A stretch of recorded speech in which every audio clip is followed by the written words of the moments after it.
What's up, guys? It's JP, one of the hearts and souls of the podcast. If you're here for the CJ Uzomah episode, you're going to want to fast forward to Blas. To what? You're going to want to fast forward to the hour and 15 mark.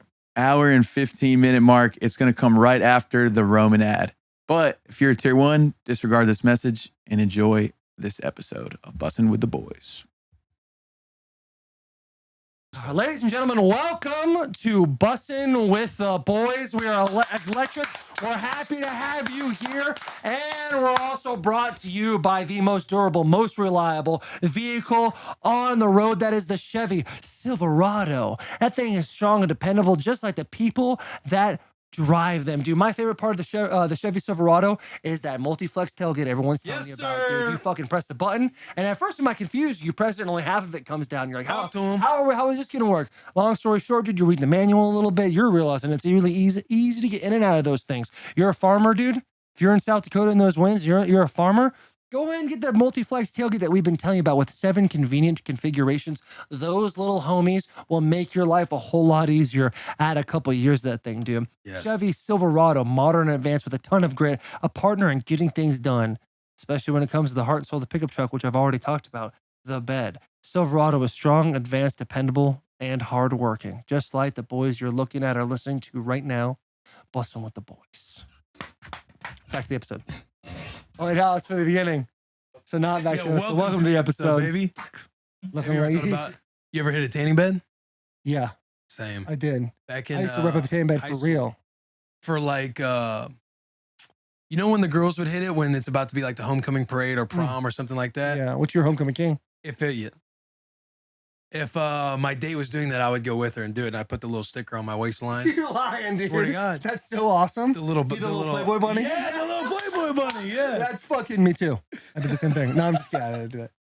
Dude, I for real, when I was training for the combine with the boys, it was like me, Zach Martin, Jack Muhort, a couple of dudes. And we're all like, hey, there's a reason why black dudes look so much more jacked than us because they're tan. Yeah. Like we need to go to the tanning bed. Yeah. And then for whatever reason, it became like a battle of egos of who could tan the best. Like, oh man, like boys, don't get twisted. Like you see this pale skin, I get tan. It goes wild. It goes crazy. You talking? This is all of us. Yeah. All of us I mean, is you can get spouting tan off. for real. Yeah. But we're all saying about how great we can get tan. So we go to this tanning place and the lady is like, hey, you should probably start like 3 minutes. These are really strong. You should probably start at 3 minutes and then work your way up. And then for whatever reason, all of us are posturing. And it's like, no, dude, just give us 10 right away. Just give us 10 right away. My skin's built for this. My skin's built for this. Yeah. Oh, you hit him I'm from Arizona. It don't matter. Yeah. You know, I fucking got in this tanning bed, dude. And no joke, I was in so much pain for the next 3 days. The worst sunburn of my entire life. Bleach red. I peeled it off like a lizard. I literally unwound everything. I had to restart. A week later, there was a point where I was in so much pain in my bed that I would have to put lotion on the wall. And then like a bear rubbed my back against the wall because I was in so much pain. My back was just killing me everywhere. And you didn't have nobody to apply that. No, I was living by myself. I was all alone. No one was coming to save you. No one was coming to save me, bro. I remember like getting up for that workout. Then I stayed like 2 hours of sleep, dying, bro. And it was like it was only 3 days, but what a fucking miserable 3 days. I've tanned since then, but yeah, you have a good tan. And by the way, man, T's and P's if you get a spray tan in the wintertime. No, there's no way. Because you popped out with a spray tan? Oh. Bro, if your boy came out, like I was real pale for 1 year, and the next thing I'm just super tan. Super tan. But here's what's going to happen. No joke, I would legitimately think about getting a spray tan during the season. However, when you sweat, the shit gets streaky. That's true. Imagine your boy out there with streaky lines in his arm. Oh. You verbally assault for a while. Yeah, just trying to look good in the photos. Yeah, that'd be tough you to doing? come back from. That'd be hard to come back from. You can't. The game's over. Yeah. God, dude, it's good to have you back. I mean, this is the first one back. I know we grinded on a couple of them last week, but this is the it's boys tough when you have to clap for yourself. It's tough when you have to clap for yourself. That hurt me. But damn, it is fucking awesome to be back. I miss each of you in your own special little ways. I'm looking at each of you in the eye right now, and it's fucking, I just have like a blossoming flower going off in my head. That's how happy I am when I see each of you. I love Jack's face while it's going on. Yeah, Jack Loki was making the most eye contact the whole time. Eye contact and smiling. To blow smoke up my ass. Yeah, he loves it, dude. He loves it. You look good though. I see you got a nice fresh cut. You're looking tan from being on Canada. You were on lake vibes the entire time. I love the shirt you got going on right now. You got it in Canada. 2X piece. And I do have to say, I'm glad you brought up the lakes because there's something we need to talk about. Oh man. I didn't give lake vibes their flowers, and I need to give them their flowers at this moment. JP, I know, but just listen. Going on the lake on a nice little tin or a Mastercraft or a Nautique, whatever one you want to fucking go on, you get out there, people are having a great time. You take the boats, you tie them up, you have your own little redneck yacht club. People are having a great time. You get a little toasty, you jump in the water, you splash around a little bit. It is a fantastic vibe. Grilling, throwing out a line when you want to, just cause you pop on the tube and you realize you're 30 real fucking fast. The kids are having an absolute blast the entire time. Your boy learned to drive a boat. And not only did I learn how to drive a boat, there's a little at Turtle Bay in Lake Country. Shout out Turtle Bay, no free shout outs. They have their own little dock of a little squad that hangs out there. And it's like these teenagers that's their summer job where they dock and fill up gas for boats. And while boats are out, they're just diving in the water, playing, having a good time. You could tell there's like some summer love going on in that little area. Yeah. Like classic movie vibes. And I go and these Summer love, man. Summer love. And they're like head guy, I forget his name. His older brother went to school with Talon. So like they kind of knew each other in that way. He was like, hey, you don't need to worry about what's that? You talking about knowing? What do you mean by that? Yeah, knowing. He was like, I was like, hey, I've never driven a boat before. He was like, bro, you're gonna be fine. Like, what you need to do is he showed me a couple tricks. Yeah. So every time I would come in, I'd, try to rip it and fucking turn right into that thing and put it in all nice. And the first 3 times, I'll be honest with you, I almost hit a woman. I almost put that thing up on the dock. I'll be honest. But shit went well. After a while, your boy was parking that boat. I kind of felt like the king of the lake for a little bit. I kind of felt like I was like owning my shit. Yeah. Oh, I could get down with this life. I could live this a little bit. I could be up in the trees, look at a bear from a distance, cast a line, have a barbecue with the boys. Bald eagle. I saw that Several, video. so many bald eagles. The place you're at was magical. looking. Now, all that being said, hang on. Did you? Go ahead, Will. Did you? Oh, yes. Boat waving. Bro, I went to the boat wave and I even tweeted it. Like, I'm going to assume it's a Canadian thing, which is weird because they're all overly nice there. Yeah. I waved at half a dozen people before it was like too embarrassing. I had to stop. They People weren't waving back? back.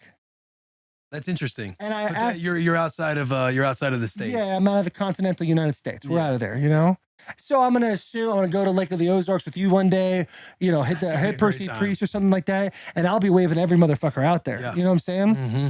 But I didn't get, and I still will land on the sword of boat waves just a wave, homie. And you're either polite or you're not when you're waving back. And I wanted to move past it. Real. Not everybody believes in Bigfoot either, but Yeah. Bigfoot is real as well. Bigfoot is real Yeah. as well. Now, all that being said, I'm glad. I believe I bought a couple dozen of flowers there and I handed it to the lake itself. So it was an amazing vibe. It still doesn't touch the ocean, boys. There is nothing better than sand between your toes, a little tiki type of bar in the corner, fresh mahi for the boys, a couple of tacos, a little too much sunblock, and then the next day, not enough sunblock, flip-flops, longboards, bicycles, the whole kit and caboodle, maybe get in the ocean, take a dive, get real scared and get back on the boat as fast as you can, but it was worth it when you got back in the boat. You know what I'm talking about. It is a fucking vibe. It's tropical. It's wonderful. It's sunny. Shit, it can even be cloudy, but God bless America. There is nothing better than being on that ocean, around that ocean, and around those vibes. So shout out ocean vibes. So how about you bought so hang on. You bought RV. How's the drive back? Do we have time? Absolutely. Your trip home. Like, should we talk about that? Should we talk about do our shout out, no free shout out segment?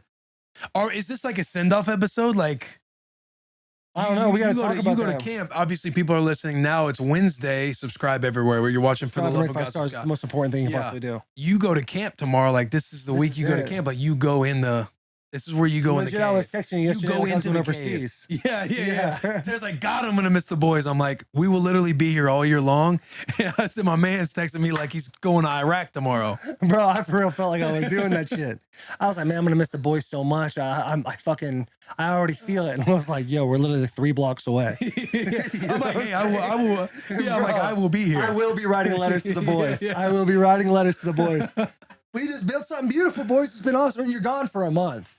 Like, I was gone for a month and I missed more than a year's worth of shit to do. Bro, it felt like it was incredible. So you come in, you come back, you pop on a couple of pods. Dude, you're like the confused waiter out there passing out dishes. And I'm just excited to be back with the boys. Now I go back to camp. So it's a bit of a deal. I'm going to miss you guys. I'll tell the RV story but it's a bit of a deal. It's a Or fucking, do it's a you- journey, you and I feel like hope you want to go through all the details. All the details. there's only one way to tell a story. I'm with you.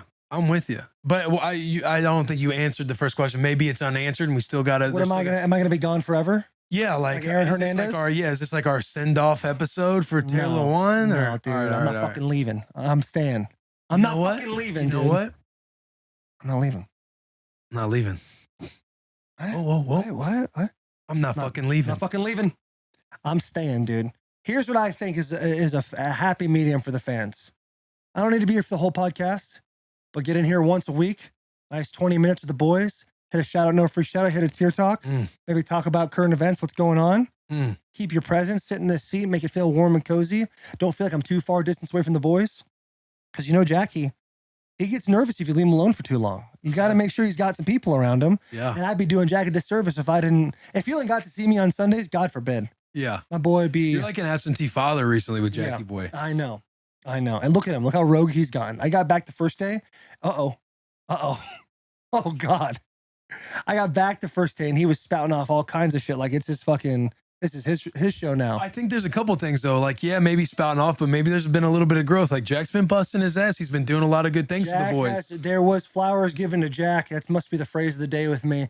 When you and I were driving the other day, and we literally looked at each other after Jack called me on my birthday, and we sat there and we're like, "Yeah, Jack's low-key." He threw a shot saying, "Hey, beach vibes over lake vibes," because he was a lake vibes guy, and I'm doing what I can to just be away. I was. Remember, he called and said, "Like, hey, where's Will at?" He brought me Yeah. on the phone. He's like, Yeah. "Hey, it's beach." And that over wasn't lake." the point of the conversation. That was like a side point. Yeah, He didn't just call for that, yeah, but that was definitely a point he tried to make. right. I think. Do we have any Lake Vibe guys in here besides Will? No, Jack was the last one. Jack was the last soldier that was standing with me. I'd like to, in a perfect world, be able to be a lake and beach guy, but it just doesn't seem like you can in this bus. I It's like know. the Red that's Sox or the Yankees. You have to pick one. Yeah, but I feel like I'm easily persuaded. So, like, if I go hit a really nice lake weekend, I'm fully back Yeah. on the lake. Oh, But I just came from the beach, so right now like, I should have worn my puka shell necklace. Like, I'm riding the beach so hard right now. It's just unmatched. oh. I agree with you on that. I think at the end of the day, we forget. Yeah. JP and I, we almost went through fists in Vermont shit. arguing about the lake and beach. Really? We had some whiskey in us. We were going back and forth pretty hard. Whiskey will do something different to you sometimes. And then Jack and I, we have a really good he tells me, he was like, "Hey, I think I was like, so you're a beach guy now?" He's like over there doing his work or something. I like sit down. I got my sunglasses on. I was like, "Talk to me. What gives?" And we had a really good conversation about it. I wish there was a world where we could live in both. But unfortunately, what we've kind of done on this podcast is you gotta die on a hill. Yeah. Which is a tough life to live because I'm not a big die on the hill guy. Yeah, I know. For We whatever love reason, to these live in the mics middle. flying. Yeah. I love to like straddle the line. Yeah. 1 foot on each side. But once there I comes disagree with whoever said something last. right. But once there seems to be like a little competition about something, that like competitive nature comes out. Yeah. And you gotta somehow, whatever in our head, win.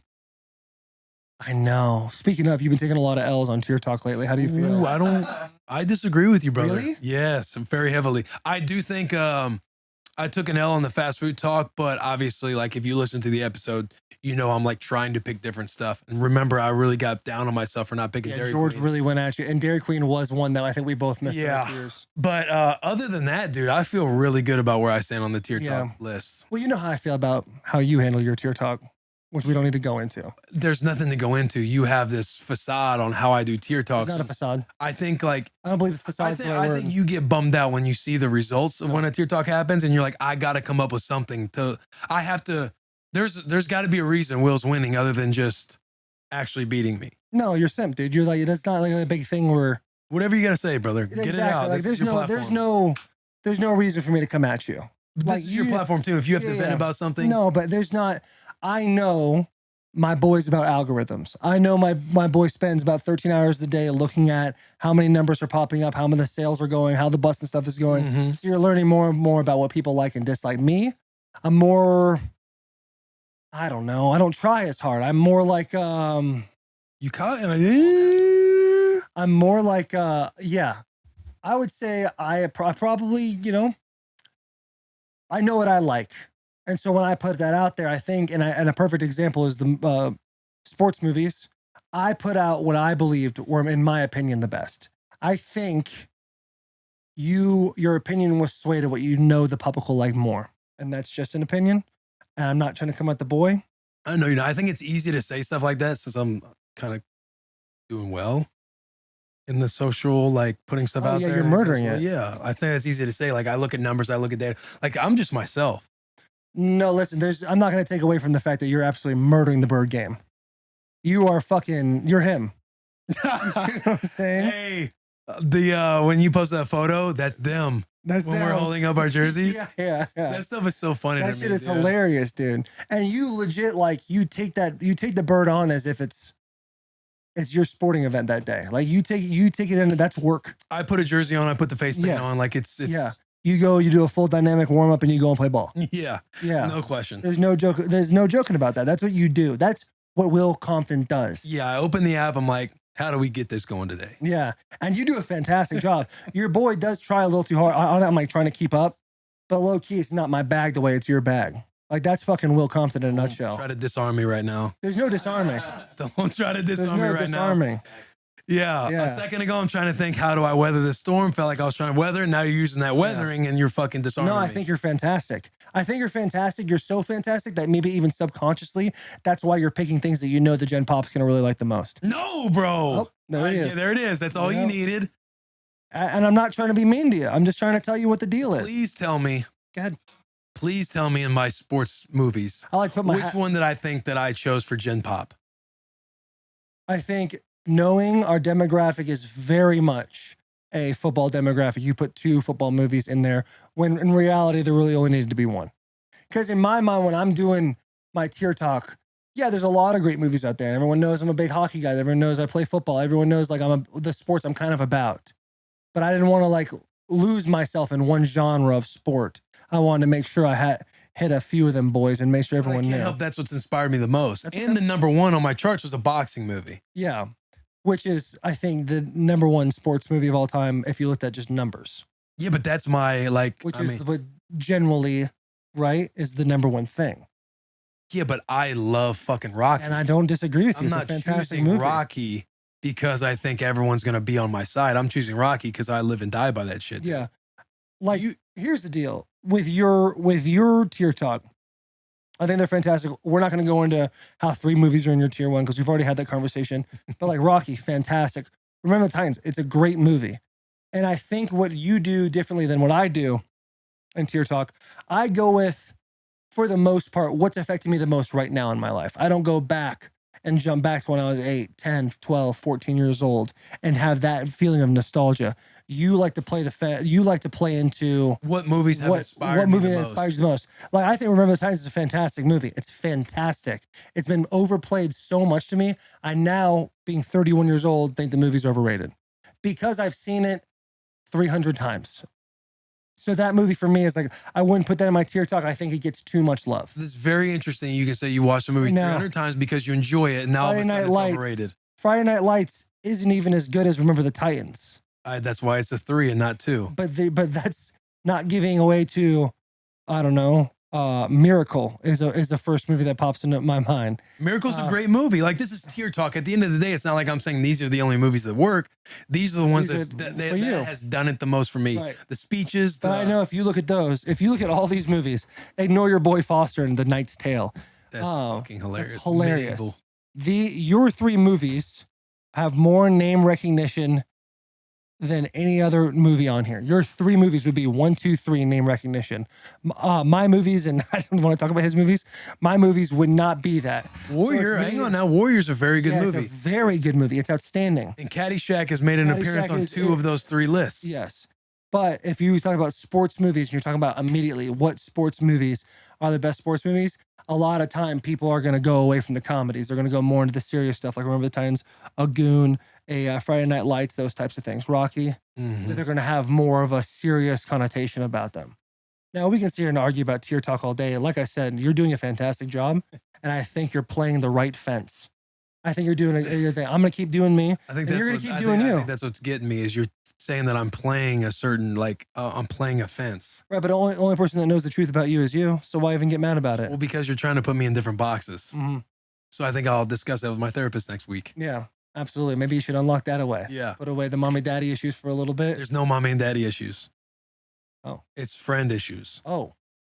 Like, hey, my friend keeps saying this stuff about me, and it really triggers me. How do I not identify with this so much? Right. What time are we at right now? Probably 1:38. So we should probably hit an ad real quick. One of these great sponsors, it's unbelievable. It's Whistle Pig Whiskey. And boys, let me tell you, fucking McAfee says it's up to something season with Whistle Pig. It is absolutely up to something season. Yes, sir. Sometimes I just like to kick back after a long week and pour myself a glass of whiskey. Because why not?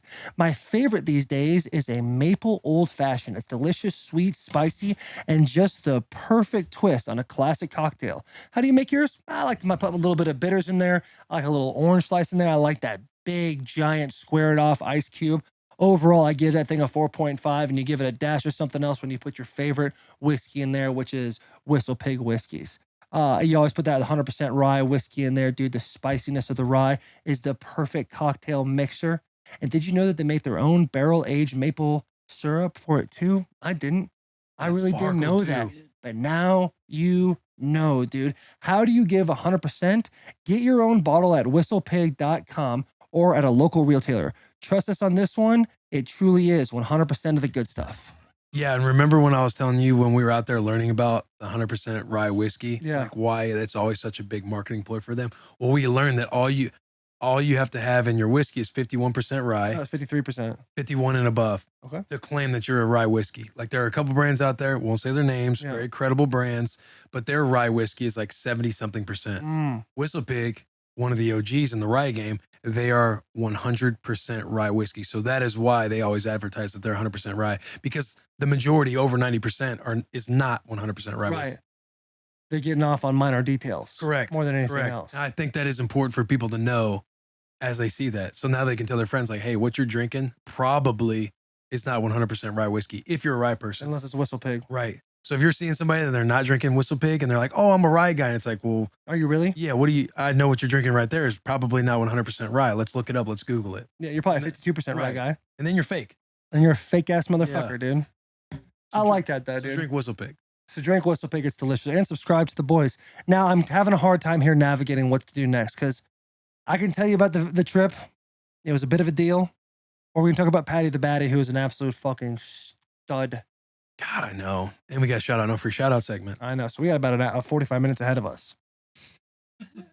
A 3-hour pod. I mean, it could be, but we need like the Uzomah one. The Zach Wilson stuff. It's outstanding. It's sitting up there for us. Yeah. Yeah, absolutely. So let's talk about Patty the Batty. We'll move on. We don't talk about the van. I'll move on from the van. Do you want the van? I don't know. What do you guys want? What do you guys think? Oh, no, I'm more than willing to talk about it. It's just a bit of a story. It's just a bit of a story. Yeah, it's about probably a 15-minute story if nobody talks. It's a bit of a deal. Like, if nobody says a word and lets Taylor go on, like it's a bit of a deal. And I can spark notes as much as possible, but it won't really get that vibrato it really needs. Maybe you spark note it, and if we feel like we need to know what a detail is. Vibrato, the word? Verabo, verado. Ravado. Ravado. Bravado? Bravado. It's bravado, not verado. What did I even say in the beginning? What does bravado mean? He's got a bravado about it. Is that like it's like a bass. It's got a tone to it. Like a vibe. We're pro vibes. We are very much pro vibes. Some more than others, too. Tell you, want to catch yourself a good little good vibe, dude, go hit up an ocean. Your nearest one near you. You'll probably have the best time of your entire life. It's outstanding, dude. Lakes are good, too, though, dude. Lakes are good, too. If you can't get to the ocean, get to your nearest lake. Pro water. You know? Fucking pro water out water here. Vibes. I'll just do it, dude, because the longer we sit here, the longer we're just going to wonder what are we going to do next. Essentially, you bought an RV for, what was it, like $8,000? 9,000 Canadian, which I believe in turn goes to 7,300 USD. Now, your boy was... What was the brand of RV? It was a Chevy.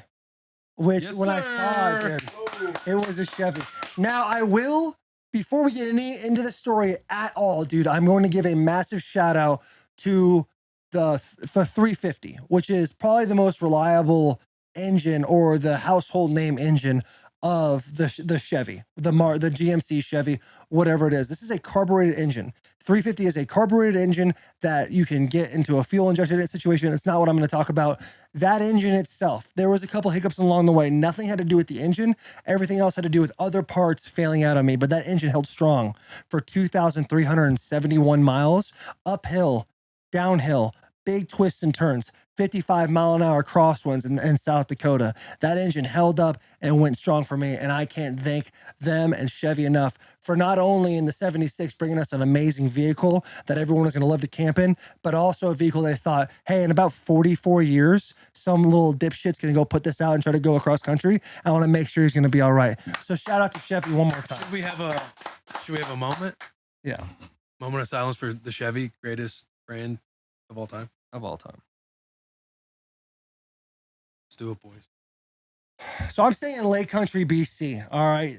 The main lake there is called the Okanagan Lake. The Okanagan is home to a very mysterious creature called the Ogopogo. And there's actually a $2 million bounty to anyone that can find the Ogopogo. Such a high bounty indeed that the Japanese, just all of them, came over and put a submarine in the water just to try to find the Ogopogo. No signs, but there are still pictures of this day. So if you're out there in Lake Country, go hunt away, my people. Yep. This is one of the deepest, longest lakes in North America, not including the Great Lakes. It is a fantastic, fun time. Your boy is right on the Okanagan Center. That's a road that connects. It is right next to the lake, and on the other side is hills and mountains and beautiful scenery. I am cruising down on a road going left and right on about a 35 kilometers per hour. So those of you that's doing the math, that's like 10 miles an hour. I should move slow as hell over there, dude.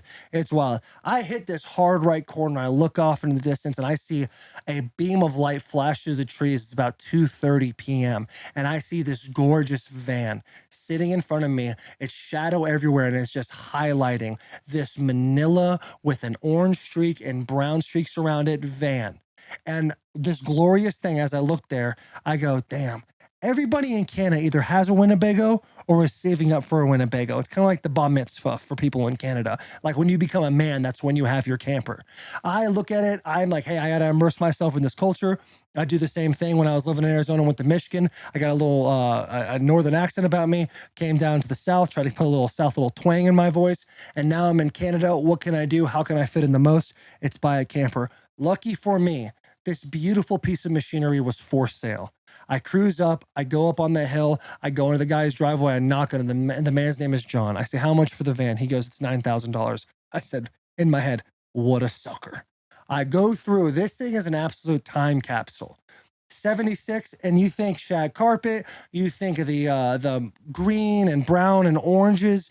In the interior, it is everything and more you would think. Talking about flower wallpaper, it is just an absolute beauty of a time capsule. You walk in there and you say, my grandparents probably fucked in something like this. And that gives you a warm little fuzzy feeling in your heart, doesn't it?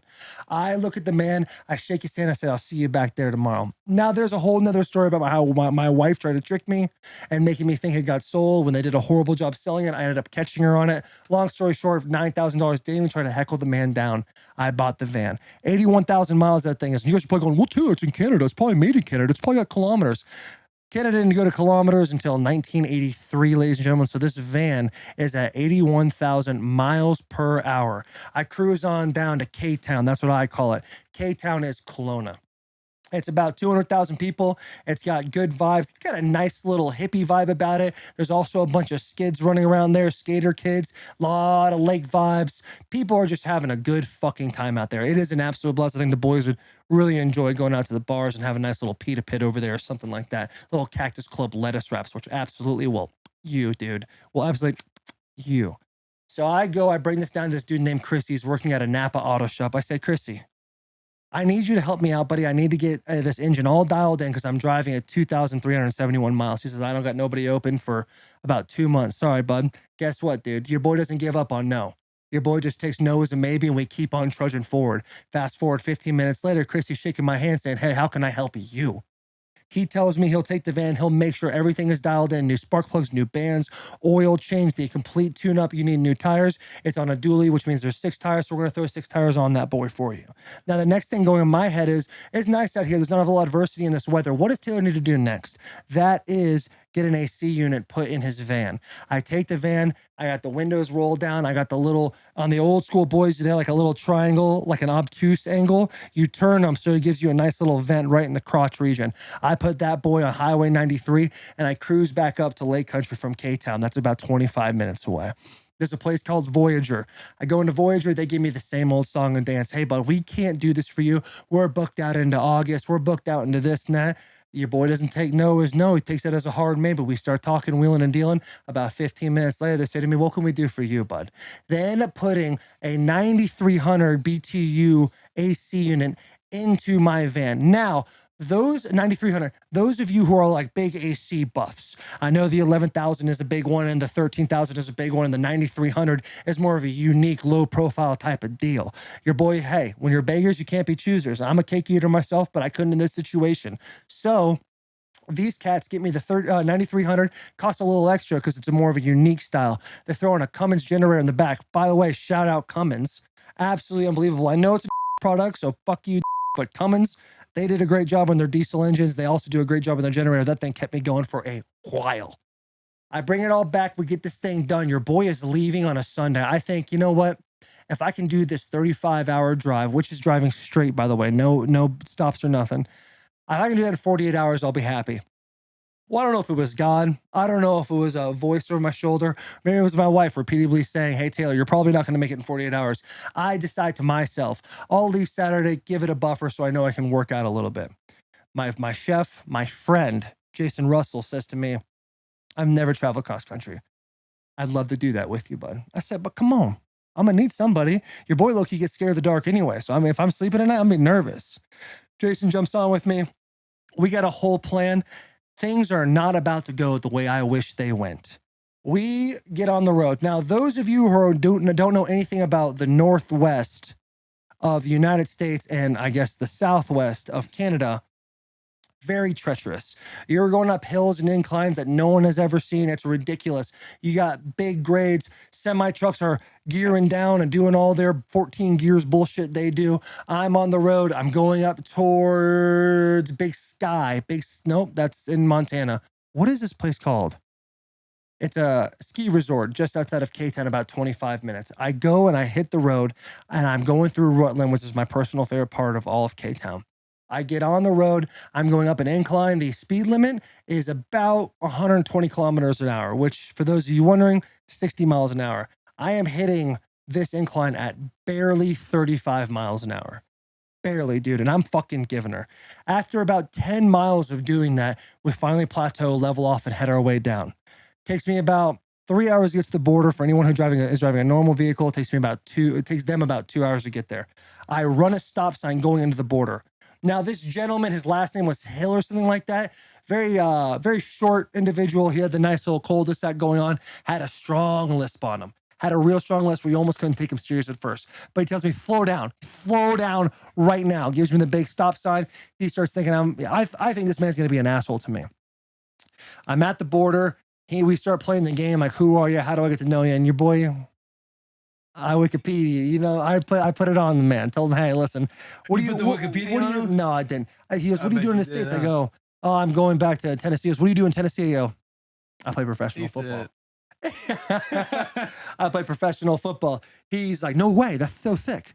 And so I get out of the van. I turn the van off. He walks around the corner and gets in the camper. He's like, do you mind if I look around? I know those of you who deal with the police on a regular basis goes, Taylor, you know your rights. Don't let him look around. Your boy ain't got nothing to hide, homie. Jump on in there, bub. If you want to join the road too with us, we could always use somebody to ride through. So he gets in there. He's looking through. But at this point, he's more excited about the fact that I play professional football. So we're going to talk about that for 15 to 20. Your boy goes to start his van. Whoops-a-daisies.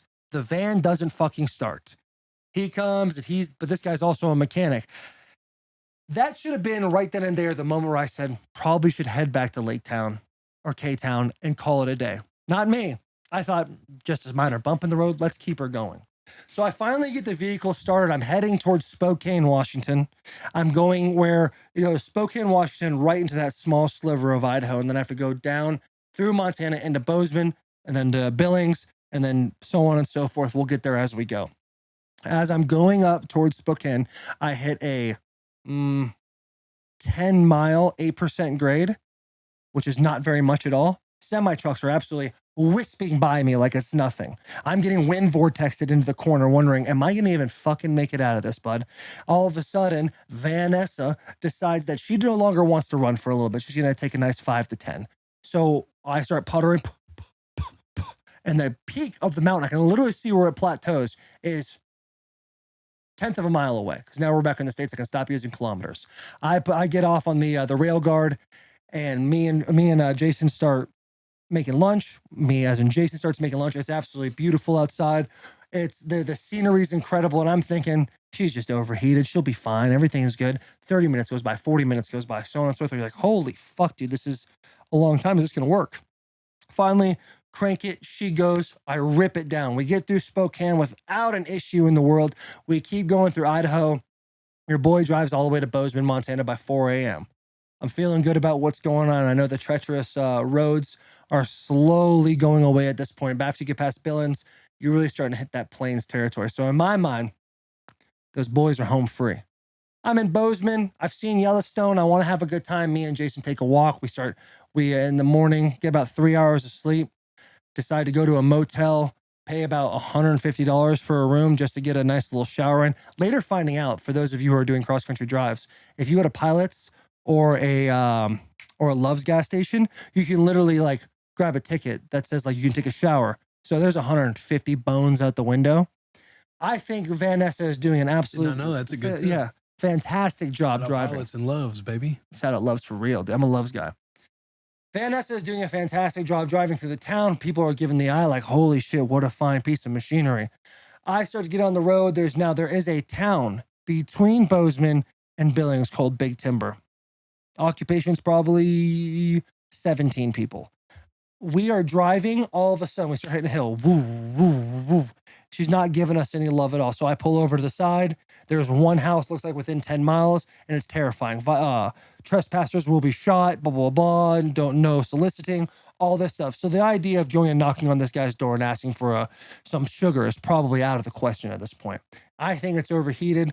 Not a car guy. We all looking down the barrel of a gun knowing at this point it's probably the gas pump. I didn't know that at the time. Now I do. It's not going. Finally, she turns back on. We start cruising. We get to Big Timber. Big Timber is about 3 gas stations and a taxidermy store. I would have been more excited except for the taxidermy store was closed because it was a Sunday. I'm at the gas station. There is a shady massage parlor right in the corner. And then on the other side, there's like a gift shop that sells a bunch of like iron forged stuff, which I thought about buying. We are broken down at this pump at this point. VANessa wants nothing to do with the drive anymore. She's tapped out. She's done. I'm angry as all get out because I'm like, is this really how the rest of my day is going to go? In my opinion, I'm getting to Rapid City, South Dakota before the end of the night. That wasn't happening. 3, 4, 5 hours go by. As we're hanging out, cars keep going and going, coming and going. However, there's a bunch of motorcycles still sticking around. Then these dudes start coming out with vests that say bad 7s on the back. Now, these dudes that have bad 7s, I'm walking in the gas station, I'm getting my Funyuns and some bean dip, trying to make it through the entire day. These boys are staring me down like either I'm a hot piece of ass or I might be a threat to their gang. Either way, your boy's getting fucked one way or another. I'm very nervous right now. Show him your 77 jersey? Nope, did not show him nothing. Like, hey, I wear 7s too, boys. Dude, they pull up. I'm sitting at this gas pump and the bad 7s right up, their motorcycles around the van. And I'm sitting in the van, it won't start. And they're just staring at me. And I don't know what to do. So I did what any good Christian would. I put my hands on that steering wheel and I just faced forward, acted like they were not there for about 5 to 7 minutes. No joke, 5 to fucking 7 minutes, which is a long time. And they laughed and drove away. I am like, probably should get the fuck out of here, dude. Now, with a carbureted engine, when you need to help start it, there's a spray you can use. You put it into the air filter. When you do that, it helps the ignition start getting the gasoline to the carburetor into the engine, which helps everything move. So I finally, for whatever reason, see this. It says help start. So I grab it. I spray it in the air filter. Bang, bang, boys. We are out of there. I'm about 37 minutes from Billings, Montana. It is about 4 o'clock in the afternoon. I thought at this point I'd be way past Montana, into Wyoming, and maybe through a little bit of South Dakota. That's obviously not the case. We start driving again. In my mind, we're good because it's just a heating thing. Once we level out, it'll be no problem. But now, VANessa is having an issue of on straightaway. She's giving the thing. And I'm like, what the fuck are we doing, VANessa? I'm starting to get mad at her. I'm starting to yell at the vehicle, which I should never do. Right. Because they're trying their best. Mhm. I pull over to a rest stop 15 miles outside of Billings, Montana, and I've quit. The game's over for me. I turn on the Jenny. I have the AC pumping. I'm in the top little part where my little bed is. I'm tucked in, tarp off, just some underwear on, and I'm just looking at my phone, wondering what the hell have I gotten myself into? How am I going to get out of here? 10 minutes go by, nothing. I got the engine up, the little hood from the engine is up. It's sitting there. 15 minutes goes by, 20 minutes goes by. I'm like, I might as well take a nap and then we'll figure out a way to get to Billings and we'll fly home tomorrow. All of a sudden, there's a knock on the exterior of the van. We're at a rest stop and butt fuck nowhere. I'm thinking to myself, the bad sevens have finally caught up to me. Your boy's going down. And I'm yelling timber. So I get out of my little crow's nest, dude. I go through, I open up the door. I cruise around the corner and there's this unsuspecting gentleman he's got a little bit of a Will Compton pre-veneer teeth thing going on. He's got a little bit of weather to his face, but you can see that the man's been there. He's been doing it. And he goes, what seems to be the problem? And I go, well, all the things I've already told all of you fine people as I've been talking. It does this when I'm going uphill. And if I get over 55 miles an hour, it starts bogging on me. And as I'm starting to tell him all these things, he goes, oh, and it does this, and it does that, blah, blah, blah.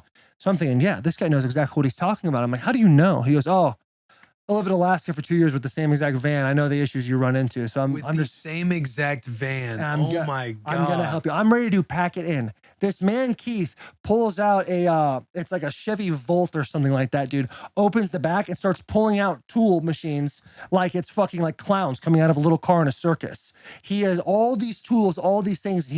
But the caveat to this whole thing is he's making me take off and move all the stuff so I can learn. In my head, I'm like, just give me the damn fish. You don't need to teach me how to fish right now. I just need to get this shit done so I can get home. He has me taking this little small part off. It's the gas filter. I pull that, and he says, if that's hard to blow into, then it's the gas filter. If not, you probably have a gas pump issue or even more issues after that. I end up getting this thing off. It takes me way longer than anybody would ever expect to take gas filter off. I get it off. I blow into it. Clear as a whistle. Not a problem in the entire world. So the guy goes, well, it's probably your gas pump. You go into town. Everything's closed right now in the morning. You shouldn't have an issue.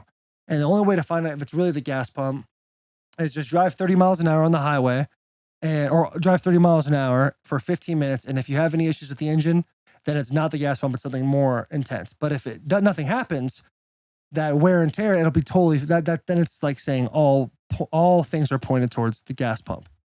I had this dude named Keith. He's literally a godsend. Shout out Keith along the way of this whole thing. Unbelievable gentleman. Literally out of nowhere. I go, why'd you prepare my entire life for this moment? Yeah. I go, why'd you stop for us? He goes, oh, I got to be in Cheyenne by tonight, but I was just driving past and I saw you guys. So I got off the highway at the last exit and drove back this way. And I thought I'd just help out real quick. Oh my God, man. Keith, Shout dude, out what a Keith, fucking bro. G. So that's the MVP of the trip. Oh, just wait, buddy. Just fucking wait, because we're not done yet. We finally get to Billings. We go 30 miles an hour on the highway, getting wind vortexed by every single semi-truck there possibly can be. This is a big, busy day for semi-trucks on Sunday. Apparently, they don't go to church. I get to Billings. We know it's now the gas pump. I sent out a Hail Mary text that all of you saw, like, hey, if anybody's in Billings, could help me out, blah, blah, blah.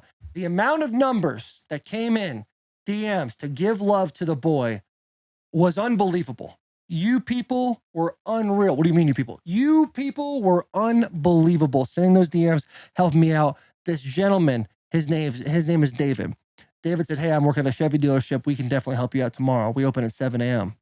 I said, bud, I'll see you then. Stop at BW, get myself some Parmesan garlic wings because your boy's feeling a little defeated and we need to eat our feelings around here.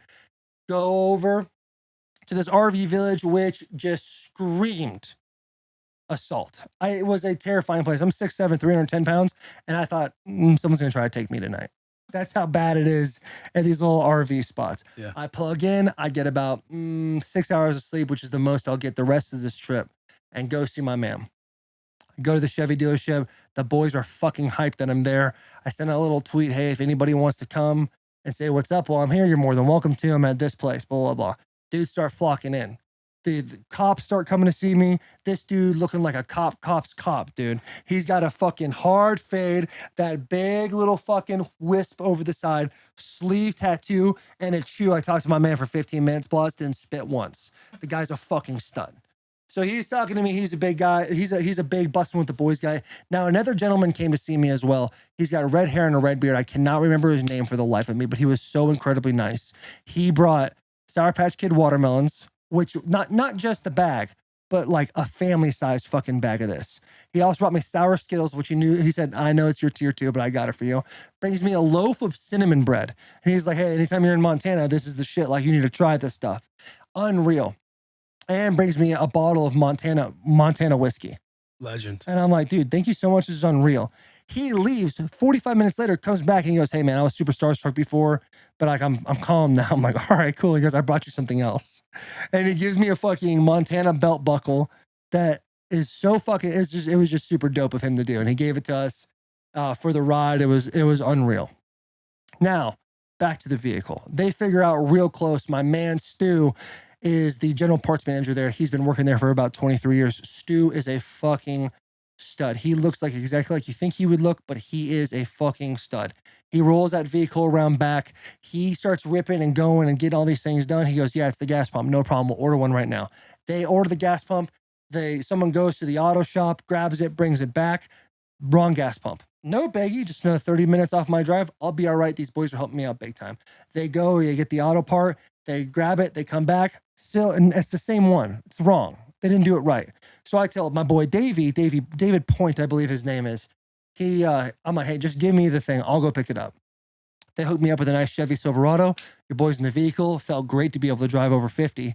Cruise over there, get the part, come back. They slap that baby on. They're like, you'll be out of here in 15 minutes, bud. No problem.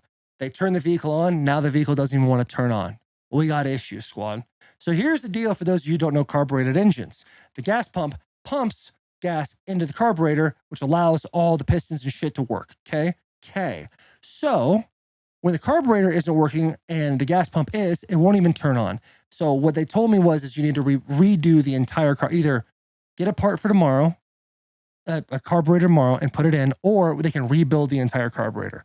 They rebuild the entire carburetor in a day. It takes them till 6 p.m. at night. So I get a hotel, I crank myself off a nice little workout, get about a 2-hour nap. Did you crank one off for real too? I did. Yeah, let's go. When you're stressed, baby, you gotta do what you gotta do. Yeah. Now this story gets interesting. So the boys finally hook it up, dude. 6 p.m. gets done. And I'm out of there at 6:30. 20 minutes down the road, same fucking shit in the van starts happening again, dude. I am fucking livid. I call David. He's got my personal line at this point. Call him. He calls Stu. Stu goes, hey, carbureted engine, 90 degrees. It's going to happen like that. Just keep on fucking going, which is music to my ears. Run her till she's dead, boys. That's what you got to fucking do in a carbureted engine. I start going, sure enough, the weather breaks under 90 and it's smooth fucking sailing until your boy gets to South Dakota. I'm in the reservation. It is, by the way, we need to do I'm not going to get into my details, but the reservation, we need to start being a little bit nicer. We need to start helping stuff out because it's a fucking not a good look for us as Americans. Yeah. You know, it's just not a good deal. There is in South Dakota, not a whole lot, but what there is a whole lot of wind. So as I'm driving, there is 55-mile-an-hour crosswinds and no one on the road. I turn off the lights at one point in a straightaway just to see how dark it was. You can't see a fucking thing. There is nothing out there.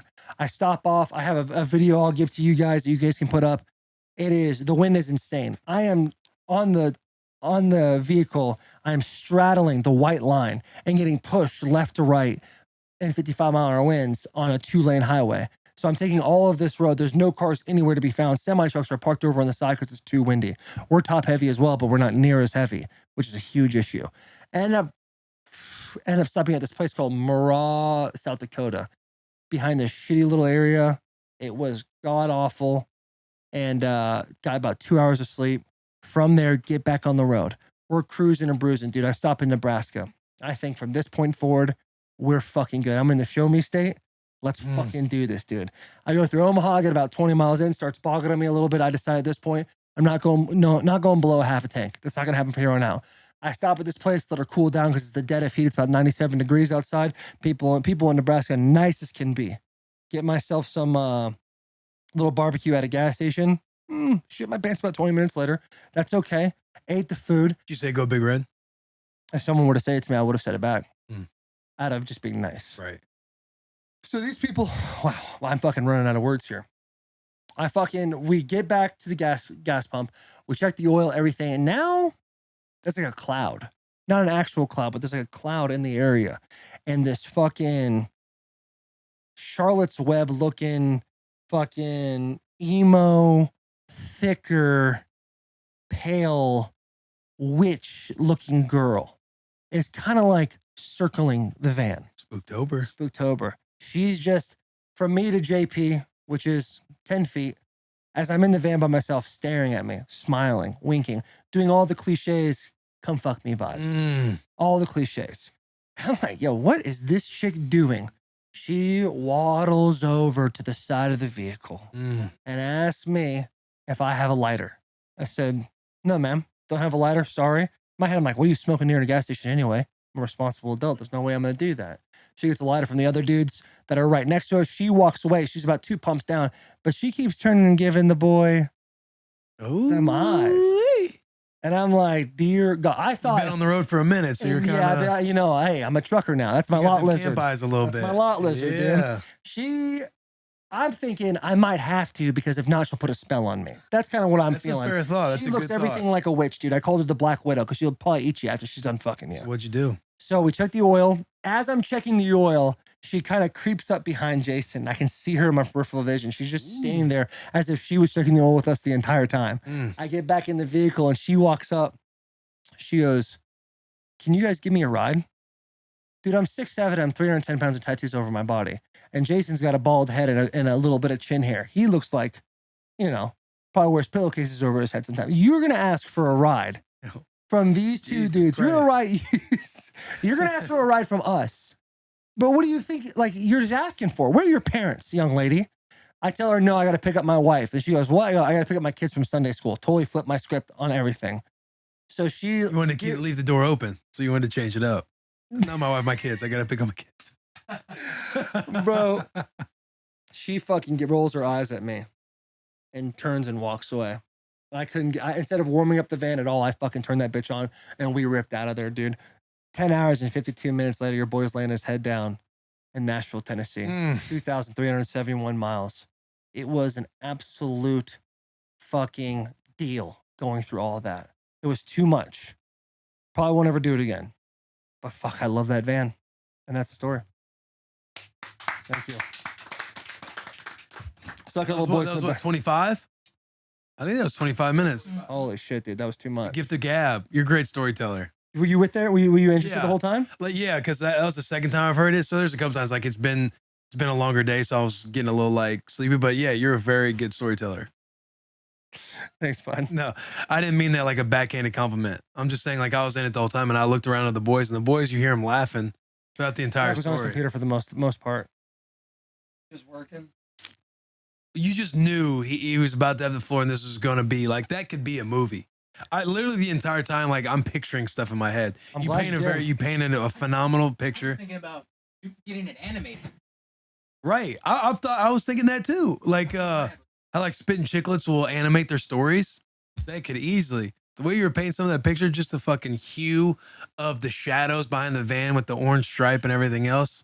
What'd you say, Manila? Yeah. With the flower wallpaper and the carpet, like gorgeous. Green, brown, and whatever you said. Grandparents fucking, like you can literally you can put yourself in this van. Well, listening for the first 3 minutes. You can literally smell what that van smells like and I still haven't been in it. Old grandpa. I'd like to think that the dirty sevens? The old the bad sevens. Bad sevens. I like to think that what they were trying to do by circling around you is they're all like spitballing like what the issue was for the van, and if you had jumped out, they would have fixed it in like 3 minutes and you would have made it all the way. But down. instead, he just sat there like this, so they just laughed at him. Like, okay, I think this guy's a little freaked out. Off and they're like, hey, like, no, you needed this part. And like, well, whatever. And they just ride off into their night. Like, hey, let's go help this guy. They start walking. He just takes off going, no, get out of here, get out of there. Like, hey, we got it. All right. We got it. All right. Dude, it was a crazy ride. It was a crazy ride. It was so much fun. Keith. Shout out Keith. There's a hero that shows up in every story, in every movie. It was him. Keith was that guy. Like every hero starts to doubt, like, all right, let's pack it in, let's give up. They all want to stop, right? Yeah. But there's always some mentor that comes in the middle of the story that sparks that new flame. And that's incredible. Keith, bro. Yeah, it was Keith. Incredible, dude. Crazy amount of fans in Billings.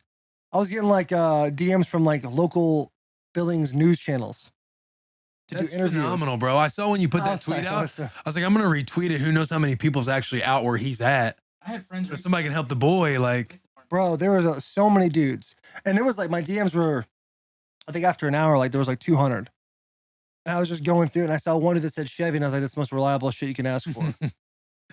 It was unreal. I got a picture outside the Chevy, like of everybody, like the sales team and the mechanics and the van and the big Chevy sign in the back, dude. that's It a team is- effort. Oh, bro, it was bitching. And the dudes, the sales team, they had this thicker hula girl, little bobbling hula girl, and they gave me as a present for the Nice. drive. And she had a little Sharpie Little black parting eye. gift. Yeah, it was a little parting gift, dude. So fucking, what was it? Danny Menholt or Danny Menholt Chevrolet in Billings, Montana. If I ever go to Billings again, which the answer is probably not, but if I ever am, I'm going to stop by and say what's up to the boys. So they were unreal. It's fair to say these tier 1s and tier 2s created and welcomed some new fans of the podcast, probably. 'Cause Yes. What I'm picturing is if they had to build a carburetor and everything else, like your van was there all day, and there's probably a lot of other people locally that got their vehicle pushed back on the back burner because everybody was all hands bro. on deck for the van. At one point, every single mechanic was circling around my van. There, no other vehicle was getting worked on. When I first pulled up, it was like you sound like a fucking NASCAR pit stop in that thing, dude. Guys working, rolling, doling. Everybody's wiping their hands every chance they can get. They're getting after it. Yeah. And then like 30 minutes into my van being in there, they were all about it, dude. I had my helmet with me, fucking letting dudes try it on and stuff like The that. Titans Oh helmet? yeah. Letting the Put boys this be a on. part of it, dude. No, he's not just a football. He's got this podcast too. Yeah, Let's yeah. go. And the crazy thing is, the dude that helped me out, Davey, he wasn't even really a fan of the pod or the Titans. He was a Vikings fan. He's like, I don't even know about the podcast. I'll check it out. His boy, who's a Colts fan, hit him up and was like, yo, this dude, blah, blah, blah, busting with the boys, Titans player. He needs help. And that's how it word of mouth. A So Colts fan, a rival. Colts fan.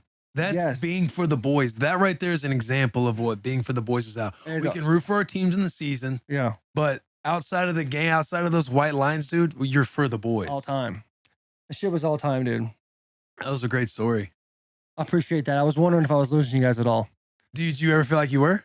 Yeah, at one point I was like, I just need to trudge through this a little bit. Like, we You, just keep going. you got us stuck. We were in K-Town for a while. I was like, oh man, when are we going to get on the road? It's like, we're going to hit the road here. Bro, just that getting that van ready for the ride was a fucking story in its own. It was ridiculous. But I love that thing. And you know what? Right now, if I went in my backyard, I turned that thing on, it would start up no problem. VANessa is all time. Welcome to the family, VANessa. I can't tell you that. When you pull into my house, though, you'll see it right away. That's awesome. Yeah.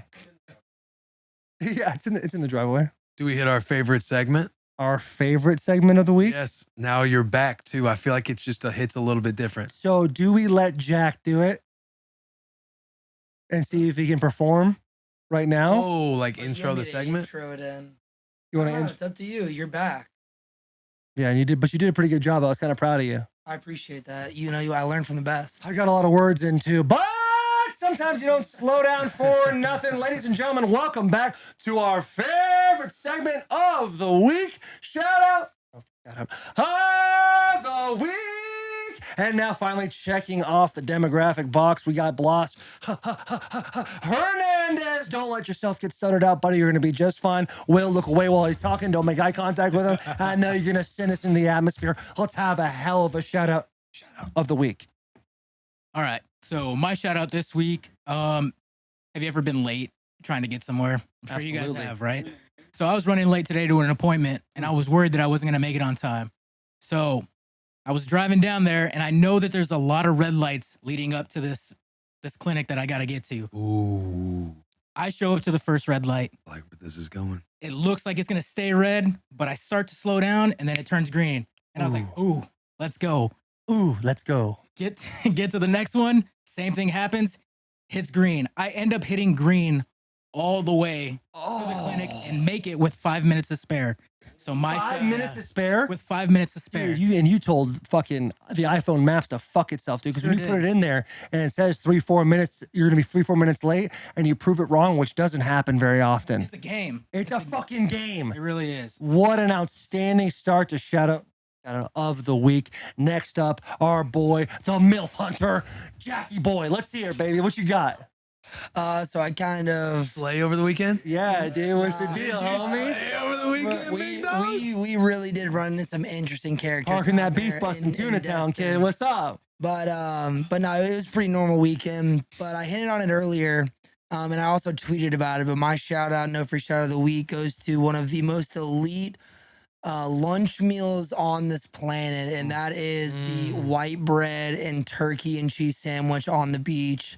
It is something special about being out there in the sand for like 3-4 hours, couple beers, couple cocktails, you hop in the ocean, you get back out, you're a little, feeling a little hungry now. And then you go, oh shit, that cooler. You open it up. And we also have a couple surprises for both of y'all. Shout out to Yeti. They sent us some pretty badass coolers for you guys. Really? Yeah, and they're here at the shop today. So after this, I'll show you guys. Oh. Yeti. Yeah. No free Yeti, shout. sponsor the pod. And, here's the deal with Yeti. Also, I tried to do a little deal with them my first couple of years in the league, but they didn't. They said no because of my character issues.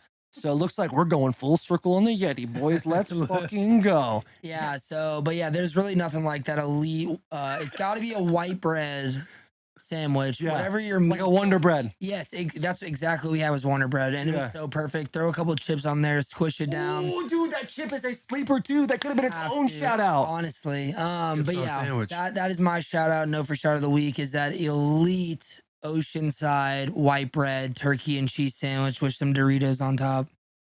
Holy That was very good. I'm a that little was hungry. fucking outstanding. I'm still a little hung up on this Yeti thing because the way they treated me the first couple of years. I would absolutely love if they sponsored the pod, though, right? Donald Trump hands. I would love if they would have sponsored the pod. That's good people over there, Yeti. Yep, dude, a lot of coolant over there. A lot of coolant. Next up is the man who's wearing a shirt that I don't necessarily agree with, but for the most part, when my man is on the mic, he does a fantastic job of painting the picture, ladies and gentlemen. Mr. JP. Thank you, sir. My shout out, no free shout out. I'm notorious for leaving my headphones whenever I go travel, and it sucks. Amen. You just sit there in silence. There's a baby crying, and there's no escaping. Probably Rue. But every now and then there is that one person when you sit down, and they're just like the best person to sit by. They're entertaining. They're giving you good conversation. You might even have a little deep conversation with them. So my shout out, no free shout out, goes to those good people on the plane who can keep you company. Yeah. If you don't have headphones. That 2-hour stranger, dude. That fucking 2-hour stranger. There's a balance, right? There is. The majority of the time, you don't want to be in conversation. You don't want to be in the conversation. But that's a very specific feeling. Well, yeah. Who I'm thinking of, it was this like 19-year-old that went to Lipscomb, and then his little 11-year-old cousin. Vietnamese descent, American bred, or American raised. The little cousin, 11 years old. American bread sounds a little racist, doesn't it? Lil Vo. Lil Vo? He's a rapper. Oh, no shit. He's 11 years old, was showing me all of his stuff. It was so funny. Dude, that's fucking all time. I had a situation like that from Chicago to Nashville when we were flying back from Michigan, actually.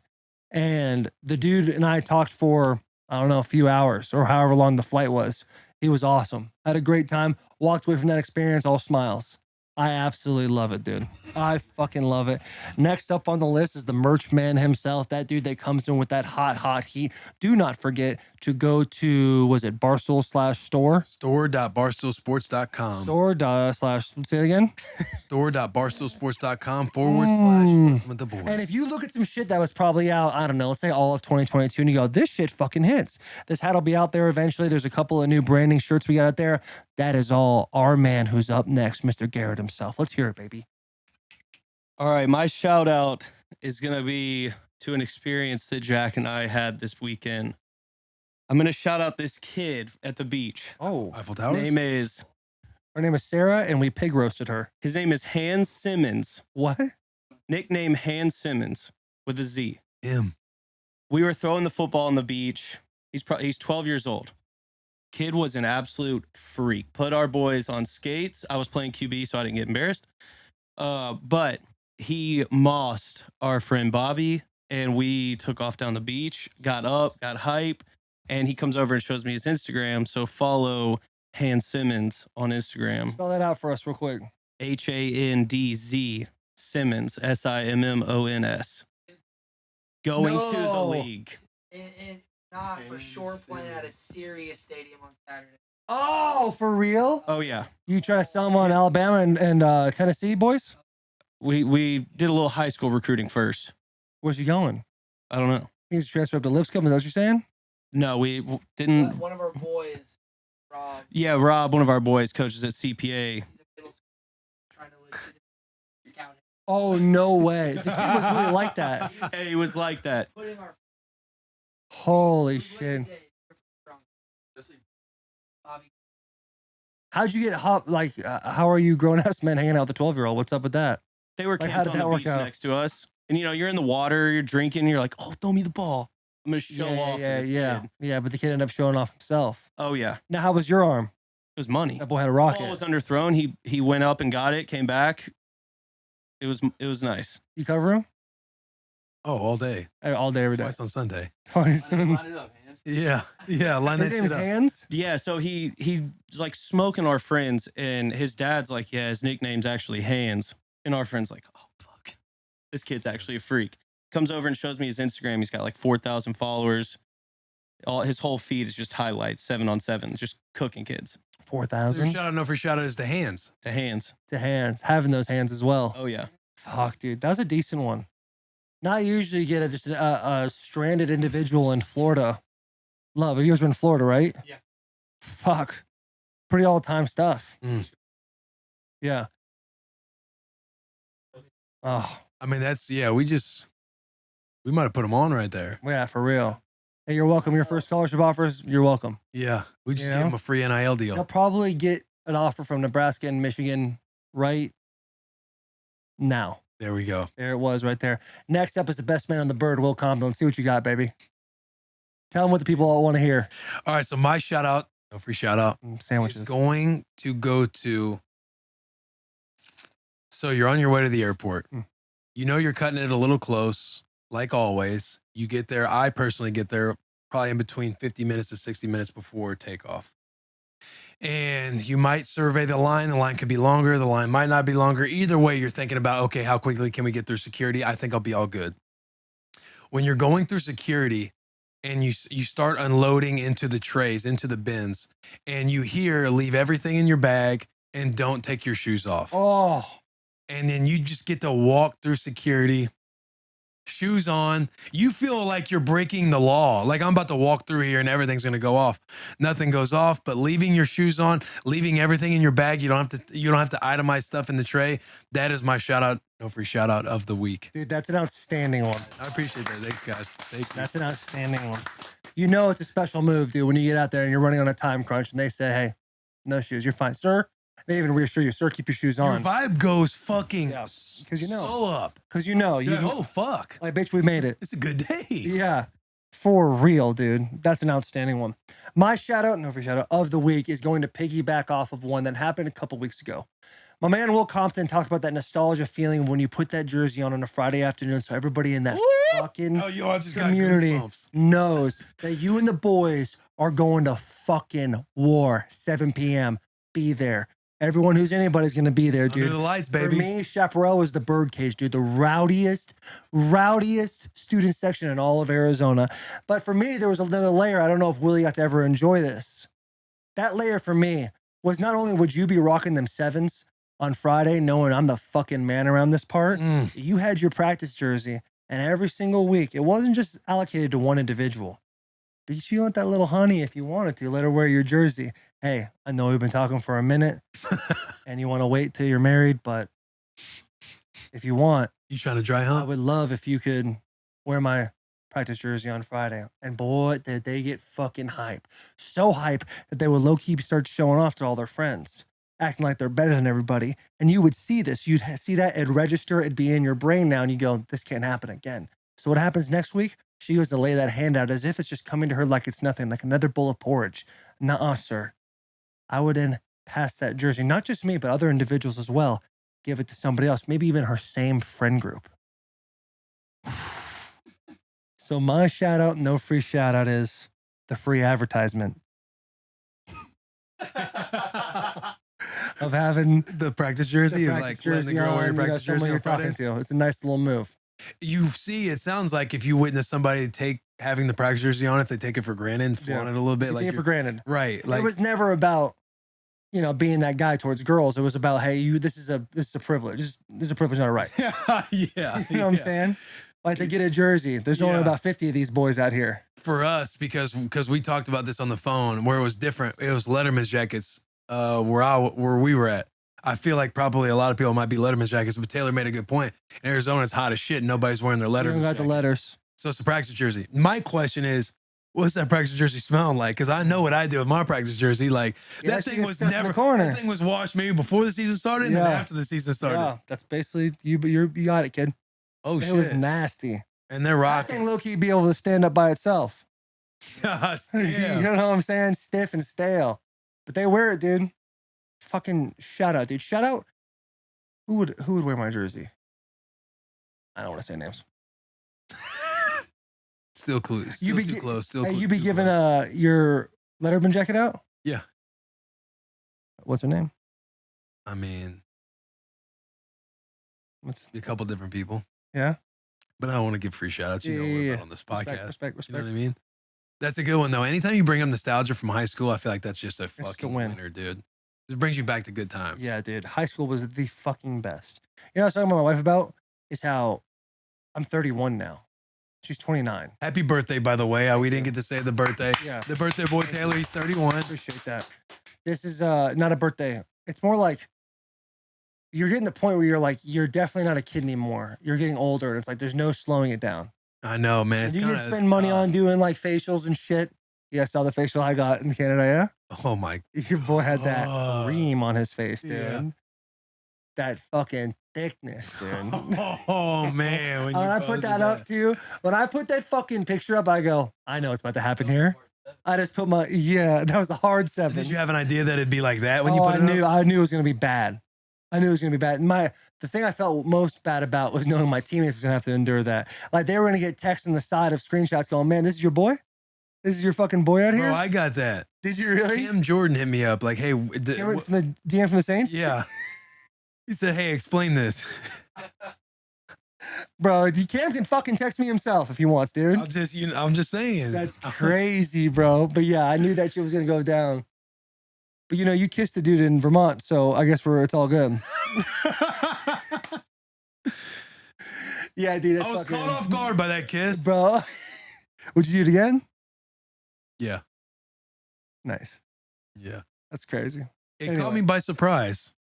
I did not expect that. And I want to say, like, by the sound of it, it seemed like I kissed back. Maybe you're Because my still. eyes were closed. Like the way I was setting it up, we did that photo. You guys were sitting there. We like did that photo to where we're kind of like looking at the whiskey, like we're all excited. They got a photo. And then he kissed me on the cheek. And so Fights wasn't in that photo. So we brought Feidelberg back over. And we're like, hey, I was like, hey, let's remake this photo. Fights, you get in the middle, and KFC and I will kiss you on the cheek on each side. And so we were lining it up. And for whatever reason, KFC wanted to be in the middle. He goes, hey, I'll get in the middle and you guys kiss me on both sides. And I remember thinking in my head, like, weird how you just want to be in the middle of the kisses. But I'm thinking, all right, that's fine. Yeah, whatever. So I like lean down. I like, I'm like going to sell the photo. And I like close my eyes and I lean down real low and I'm going to pucker up real big. And then he turned and he kissed me, man. In that movie. Remember the Titans? Yeah. Yeah. Yes, sir. See? Seen it 300 times. What happened? He kissed me, man. So, was KFC a good kisser? I mean, it was a pack. You can't really tell a good kisser How by was his someone lips? with Were a they pack. nice? They were moist. They were moist. You know what I mean? They weren't dry. There wasn't any stickiness to it. Yeah. They were moist. Yeah. You can tell he's been there before. He knew what he was about to do, and he made sure to. He He knew. left a good impression. Once that happened, I was like, no fucking wonder you wanted to be in the middle. Yeah.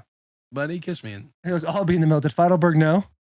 I don't think so. If you see in the video, Fights is still sitting there and he has like a delayed reaction to the kiss happening. He's like still like leaning. Then he realizes, oh, this is hilarious. Like, where's my fucking kiss? But yeah, man. We interrupt this episode to bring you Roman. Shout out Roman. Shout out Roman. No free shout outs, boys. Testosterone affects a lot of aspects of men's fitness and health from sex drive to muscle and bone mass. Roman's testosterone support supplements were designed by real doctors to help men maintain their body's natural testosterone production. Roman T Support contains a blend of 6 key nutrients, including ashwagandha to support healthy testosterone levels, magnesium to support muscular health, vitamin D3, a fat-soluble vitamin that plays a role in bone health and supports several cellular processes, and zinc, an important trace mineral in the body that plays a vital role in muscle development. Roman T Support is not testosterone replacement therapy or TRT and is not meant to treat people with testosterone deficiency syndrome. Go to GetRoman.com/BussinBoys to get $15 off your first order of Roman T Support. That's GetRoman.com/BussinBoys. Again, GetRoman.com/BussinBoys. Back to the episode. All right, so we have CJ on the bus. I'm very excited about this. I met CJ at Tight End U. We had a great time. I think we were exchanging numbers during the water balloon fight. That got out of hand. But I have one question for you. One question that I want to start this entire podcast off with. I crossed my legs too. I mean, I think you need to prepare for this one. Does Zach Wilson have that dog in him? I think that's a resounding yes. Right? Like everyone in You America think that's a knows. resounding yes? Do you not think he has that dog in him? I saw Talking on bad about my Instagram- quarterback right now? No. I think he does, but I think we all know what we're talking about here. You, I saw your Instagram. Seemed like you guys had a great time out wherever you guys were throwing, slinging the rock. It was a good time. Obviously, rumors are swirling. Rumor swirl. Does Zach Wilson have that dog in him? I mean, if that's what the rumor says, you know, like we just let social media take over. Are we dapping each other up the next day? The stuff that comes out the next day it happens. Are we No, coming in? he gave me a call. He was like, yo, how should I like approach, like, what do I say on social media? And I was like, dude, we're about to go to Idaho. Don't say anything. Just go He media. made the right move. Yeah, I was like, just don't say anything. Like, just let that ride, and whatever happens, happens, and then you react to it afterwards because you don't know what people are going to say off of whatever you're going to say. So, yeah, smart by him. It's very smart by him. And the internet, I mean, he's elevated. Like he's in the MVP conversation odds. with Tom Brady right Yeah, now. like MVP odds for him right now are greater than Tom Brady. It's kind of, I mean, that's my quarterback. You know what I'm saying? Like, So we also have a MILF Hunter on the bus in the back. Take a guess at who you think it would be. probably not JP, huh? I mean, no offense to JP, but like, JP's wholesome. Yeah, well, what do you mean by that? no. I mean, maybe that Joseph Paul, maybe, but that JP, you know, he's got a little class to him. Dang, what are we doing back there, man? What are we? No, there's one rumor gets started. I shout out dude, single moms on Mother's Day, and then all of a sudden I'm Shouted out all the coaching. single moms. Well, I shouted out all moms. Then I said, especially the single moms. And we were all like, Yeah. and he's like Dad. smiling, grinning. Dang. And next thing you know, I'm out here poaching women, but you know, I'm respectful. Wow. You know, it's He talked about going I on see you, dude. Yeah, he talked about going on the lake, and we're like, and all the single moms will be out there, and he's like, hey, so now like this I'm personality's trying to came about. average like one mention in my tweets per tweet. That's like, you know, watch out, single mom, something. So Yeah. we should, yeah, we can tone it down. Tone it down. I just elevated it with that one. Speed it up. Turn it What are you up. doing? Yeah.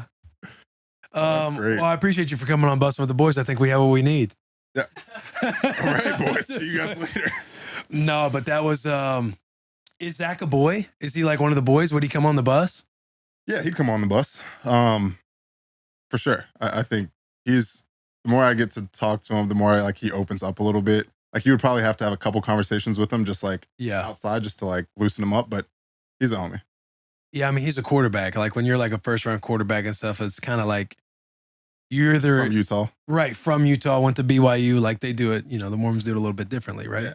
It's a cultural shock. But you were saying right before we came on the bus, you bought a place out in New York and you'll be Yeah. building that relationship with the boy. Yeah, no, I mean, I live like 2 doors down from him. Or I bought a spot that's 2 doors down, so we're gonna be right next to each other and we'll just be kicking it. He's got his basement is the film room, so he'll have the boys come over. like watch film, whatever, and then we're gonna jump 2 doors down. I got a bar in the bottom of my house, so we'll hang out there for a little bit. We'll drink responsibly, you know. Jets get all got the that boys dog going, in them. but we'll have a good time. Dog, that is awesome. By the way, congratulations, 3-year, $24 million deal with the Jets. Round of applause for the boy, CJ. That's a come up because you're a 5th round guy. Like you're like we were talking about before. You're like 5th round's the best round. I'm like all undrafted, and we went back and forth. But once you hit the 5th round and beyond, like you're pretty much scratching to be on the roster. Like, dude, take us through that. Like signing a deal like that has got to like feel really fucking good, knowing how you came into the league. I mean, the crazy thing is like junior year I had a decent year in college. Senior year I really didn't play too much, which is like the offense, whatever. And so I was like, damn, I don't even know if I'm gonna get drafted, to be honest. Like I thought I was gonna be an 8th round guy. And then I fortunately got drafted, and yeah, it's been a grind. Like the first couple of years were like anytime a tight end gets hurt, it's like it doesn't matter. Like, all right, you go in, you're with the first team, you're also doing scout team, you're also doing every special team, you're also doing every scout team on special teams. I'm just like, you were running the scout on special teams too? I was doing everything. Yeah. Oh, brother. Oh no, I was dying. Like I lost like 13 pounds every day, and I would just be like, this is fine. I'll be fine. Like this is what it takes, right? Hey, we're developing you. Yeah, exactly. So yeah, something like this. I mean, I never thought it would happen, right? Like, you know, my parents are very like, hey, just letting you know, like you have a better chance of getting struck by lightning twice than making it into the NFL, and like, you know, the average is like your parents are telling you this, or outside people? No, my parents. Oh, in the house. Yeah, my dad was like, hey, make sure you're on your grades. Just letting you know, this is like, it's tough. So like, we believe in you. Like, you know, they're giving me the be realistic. Yeah. So yeah, you know, it's like the average is what, 3.5, 4 years maybe. Like, yeah, we're smacking that right now. Go us. Like, come on. I think it's 2.8 just to hype us up even more. Come on. So yeah, no, it, you know, something like this was like, got to spend it with my parents too, which was nice. And like hung out with them talking about it. So yeah, it's sick. It's dope. Do you appreciate them keeping it real with you when you're young, kind of going through it, and they're saying they talk about the odds and everything else? Yeah, I would have been a piece of shit probably. Like I would have been not like I mean, my parents raised me right, you know, but I think, you know, throughout high school, like you start hearing some hype, and you're like, oh wow, like I'm like colleges are coming to talk to me. Like I'm an only child. I talk a lot. Like I would just like act up a little bit in class, like not caring really. Spoiled a little bit. Yeah, just I mean, our high school was really good, and my parents were like, and you were a beast. You played quarterback, wide receiver. You also said punter. Yeah, I was the punter. You went 11-1 as a junior, passing for 1,700 while also rushing for 800 yards. Like you, so yeah, you were a stud. Yeah, I mean, I won't say I was a stud. I'll say our high school was really good. And they still are really good. I keep in touch with some of the guys there, like some of the coaches. But yeah, man, it was just like that. Football was like the essence of the school. Like Taylor Heineke, we played Taylor Heineke's school, and hey, Taylor, we beat that ass too. What's up? Let's go. No, it was a good game. It was a good game. But like that game was hype because we were both undefeated. Was Taylor a beast in high school? Freak. He was a freak. I mean, dude, what did he throw for over 700 yards in a college game? Oh no, I know. I kept up with him in college because I was like, dude, this guy's unbelievable. People just sleep on him. Yeah. And our county's really good. We have a lot of good whatever talent coming out. So again, like football in our county was like Taylor could probably do whatever he wanted to in his high school. Like it's like, oh yeah, cool. Like school, great, but like also like if you are like, hey, like, dang, I missed some homework assignments, like if this test score is an A, because I was decently smart. Like if this test was an A, like can the A be for the rest of the homework? Oh yeah, sure, we got you. Like, oh cool, oh great. Yeah, so they'd hook it up like that in high school. It was one teacher. I'm not gonna because you're saying this like Friday Night Lights at your high school. It wasn't to that extent, but it was like you could. They're about ball. Yeah, it was very football oriented at the school for sure in the county. And then you go to Auburn. Yep. You played with the fellow friend of the show, Darren Bates. Yeah. So you played with him, right? Yep. I played with Darren. Stories on DV? Dude, I got great stories with him. I mean, you know, this guy's he's crazy. He's a lunatic, bro. He is. Speaker always blaring Kevin Gates in the locker room. Oh yeah, but talking mad shit to everybody. Oh yeah, he always controlled the aux too. I remember like we played at South Carolina, and this man is just like, he's going crazy in the locker room. I won't forget that. I was like, damn, this is sick. This was my freshman year too. I'm like, I'm amped out of my mind. But the best story was we played in Tennessee. I don't remember what year it was, like second or third year with the Bengals. And I see him across, maybe like fourth year, but I see him across and he's just talking shit the entire time. Like, yes, CJ, I'm on your ass. I'm like, oh, dope. Like, you're blocking me. Cool. I know it now. This is great. I'm on kickoff. Like, I'm going to give you a move, whatever. I'm staring at him the entire time. Tight end comes out of nowhere and just smacks the hell out of me. Like, it was a double team. God, And blindsided. and he's just in my ear the entire time. Damn, you're going to let us do that to you? You're going to we'll be back next play. And I'm like, oh God, here we go. Like, this guy, he's a lunatic. He's a menace on special teams. He is. That's funny that he had you dialed in, then all of a sudden you get blindsided on a double team. I got smacked. My coach was not happy either. Did you love your time at Auburn? I did. It was a good time. I got my best friends from there. Like, I was friends with only, for the most part, like only walk-ons. Like, those are my best friends. So we had like walk-on parties. We call them WOPs. Just so, like, nobody knew what the hell we were talking about. Hey, like in front of coach, like, hey, we got that WOP later on. Coach's like, what the fuck is that? It's a dance. Like, that's all I know. And we'd get after it. I was the token scholarship player. That's what they called me. Token scholarship player allowed at the walk-on parties. So I loved. So you're like the gatekeeper. You're like the bridge between walk-on and Scully. That was me. That's a good label to have. I mean, dude, walk-on dudes they got treated like, I mean, we're in the national championship. They're in the cage. Like, they're not even in the locker room. They're in like a little separate cage, like outside of the locker room. And I'm like, this sucks. Yeah. You guys. Did you almost go somewhere else? I kind of wanted to go to Florida because my godbrother goes there. But other than that, I mean, I'd visited LSU when Les was there, and I was like, this is awesome. But I kind of knew it was Auburn pretty early. Then you get drafted in the 5th round to the Bengals. Yeah. You were kind of going through the shit. Like, obviously, you guys made it to the Super Bowl, which we'll get into. But you were weathering the shitty years of Cincinnati. Yeah, I mean, my first year wasn't, though. My first year, we were nice. Like, we had everybody. Like, we had AJ was in his, we had Marvin Jones, we had Mo Sanu, we had Andrew Whitworth, we had the boys. And we won the division. And that was a while ago. Andrew's on the Whit was on the Bengals. Yeah, you guys were nice then. Yeah, and we won the division. Andy gets hurt. AJ Mack comes in. He's leading us down. Like, we're about to win the game. Then some stuff happens, and like, what happened? Remind us. Like, you know, our defense kind of got into it a little bit with the Steelers, and like, oh, that was that game. Oh yeah, that's how long ago that was. Yeah. So like, we were nice. You talking about with Tez and AB? Yeah, AB. And then like Joey how they're like running to the locker room. Yeah, Joey Porter. Yeah, he's out on the field. Yeah, like it was a lot, and that's my rookie year. I'm thinking shit sweet. I'm like, damn, we're nice. Like, this is great. We're doing great. I come into the locker room after we lose that playoff game. I'm pissed. I'm like, dang, this sucks, whatever. And then I'm like, dang, this is. I mean, it was tough. Like, dog, what is that locker room like? Oh, I mean, people just yelling at each other. Like, everyone's yelling at each other. Pac-Man, Tez. Not that I know them personally, but like, you obviously hear stories. Right. Well, yeah.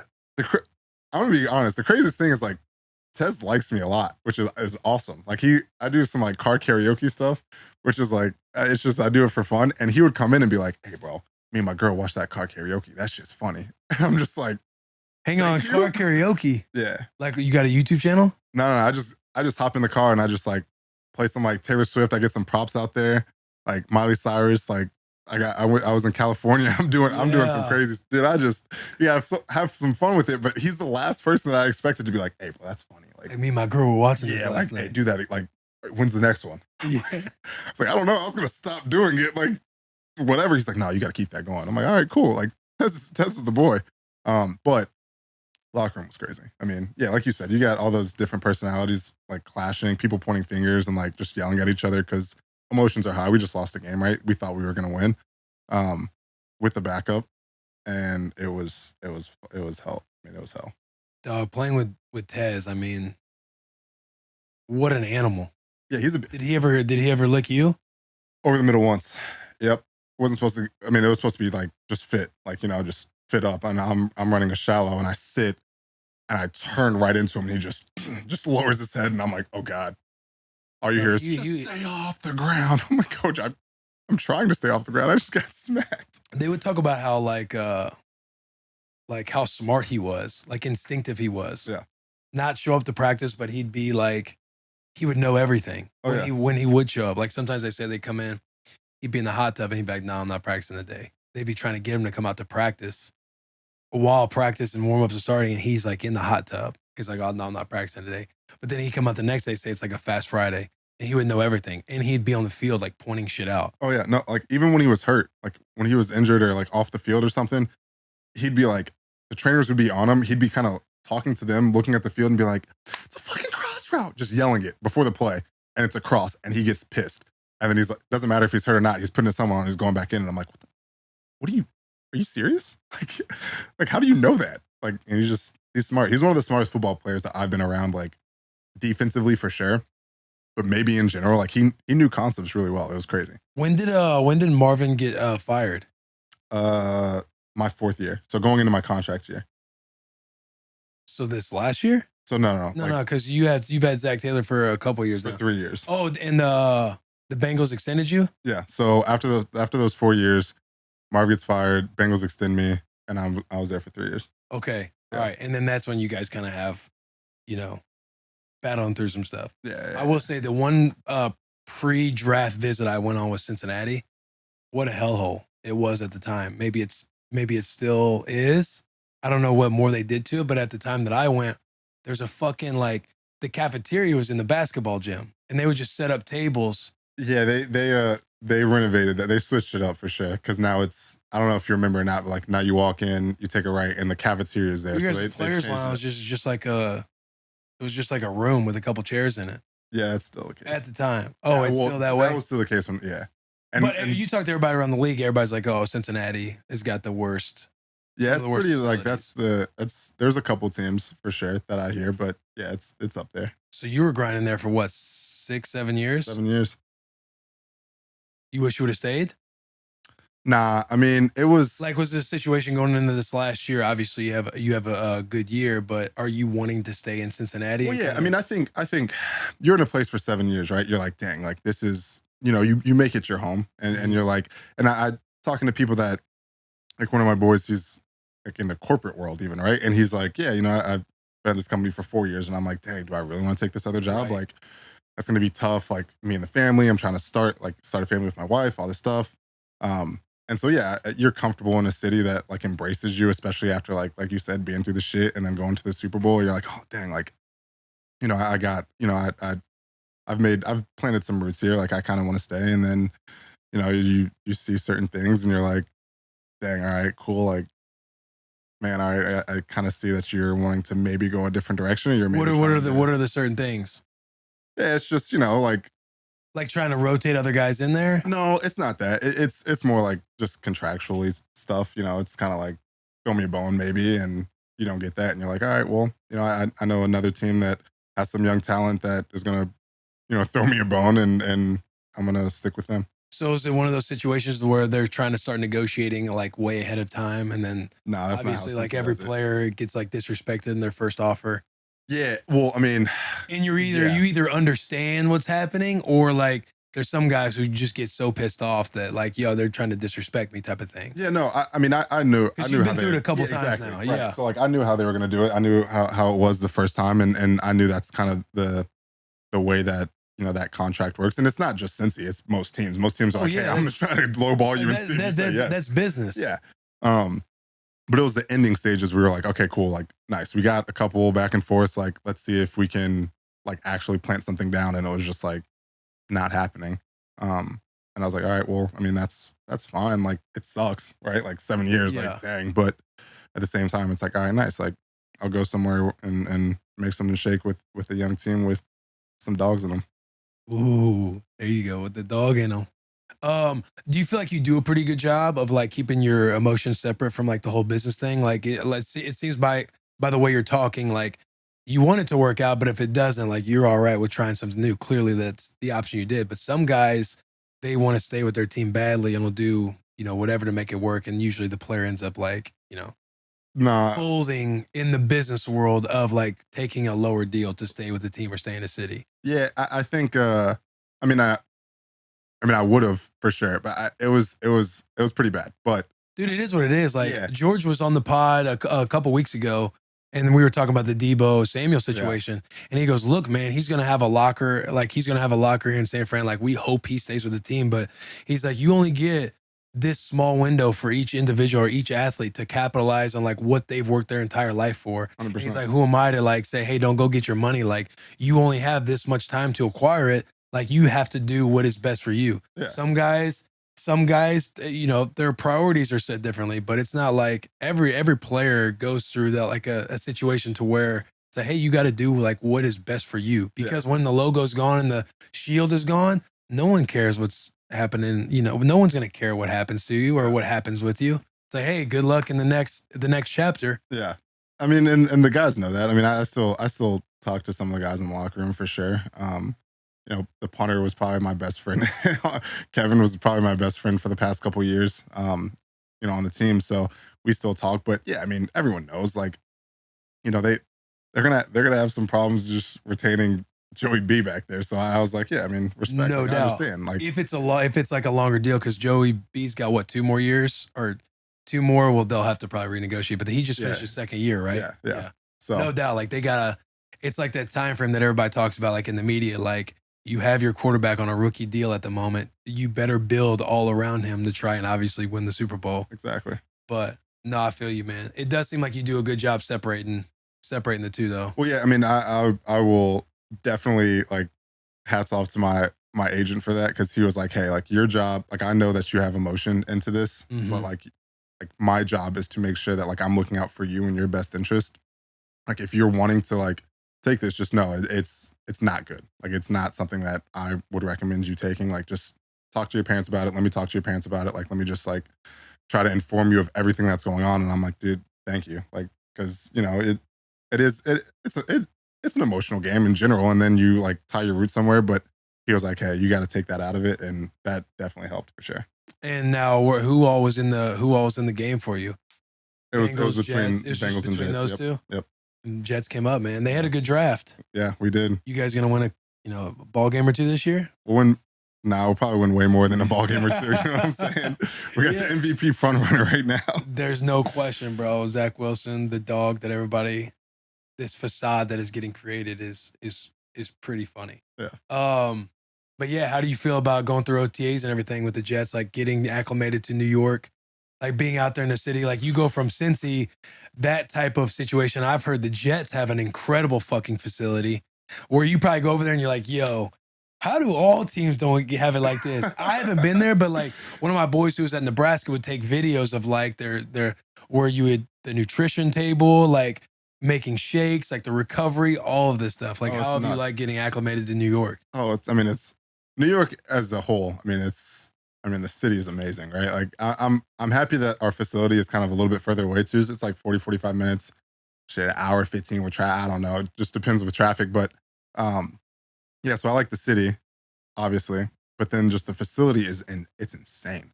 Like I'm like, hey, like I'm asking guys like, hey, where do you get massages or like XYZ, whatever. And they're just like, oh yeah, in the training room. Like, what are you talking about? Oh yeah, we got dudes every day, dude. And like just go in there, write your name down, and you can get whatever you want. I'm just like, wait, what? Like, right. Like, are you serious? Like, yeah, whatever you need. And I'm like, all right, cool. Like, who has like chefs around here? And like, yeah, some people do, but like, just like check out the cafeteria, bro. They got anything you need in there. And I walk in and I'm just like, oh my God, like this is. Because Cincy didn't have none of that. Yeah, yeah. It's all good. Really, Washington, that you'd have to go to like, like the third parties outside the facility to get your massage. And then you're in Vegas, bro. And they got everything out there in Vegas. Massage people coming in, like you said, like they're set up all over the field. Yeah, I mean, like they got the cafeteria. If you want something that's like dietary restricted or something else, like they will cook for you like a chef and give you a meal at nighttime and in the morning, like give you something that's off of what they have out there on the floor. But it's unreal. Yeah, I think there's talks about this. I think the PA needs to put like a ranking list of teams.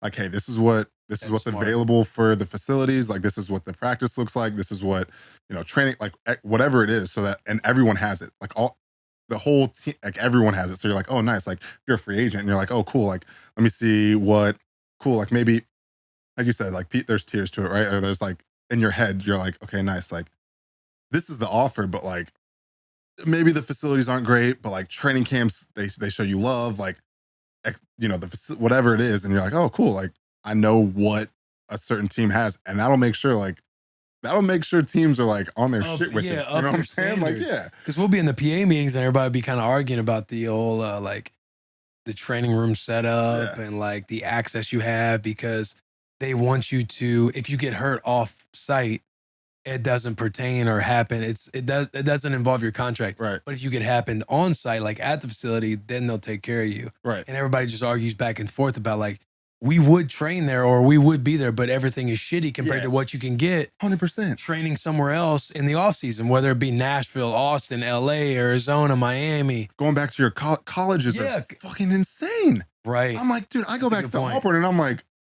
how much did you guys spend on this? Like, donor money is paying for all of this, and like, we can't have what? Like, Right. Because NFL's money goes to players. Money in college goes to like getting recruits there. Right. So yeah, you're right. It's like you're better off going to your college and getting taken care of. yeah. But no, I agree with you on that. What do we have next?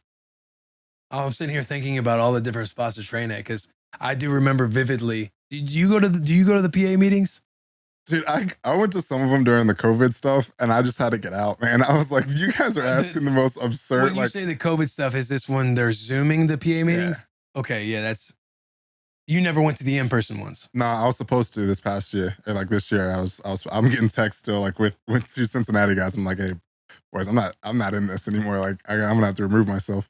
So I haven't been to any of them. Or are you like were you like an alternate? Yeah. Yeah. Hey, I got a question from someone who's not in the NFL, because I feel like a lot of our listeners, when you hear about the NFLPA, the only general consensus from players is that you hate them. Can y'all like go into more depth of why the NFLPA is like maybe poorly run, or just give us more insight to people who don't get to understand what the PA really is doing and stuff like that? I think it's hard too, because number one, even with that question, you already put us on the other side of the fence from our own union. The NFLPA, the NFL Players Association, is our union, and guys have a lot of mixed reviews on the PA, on how it's ran.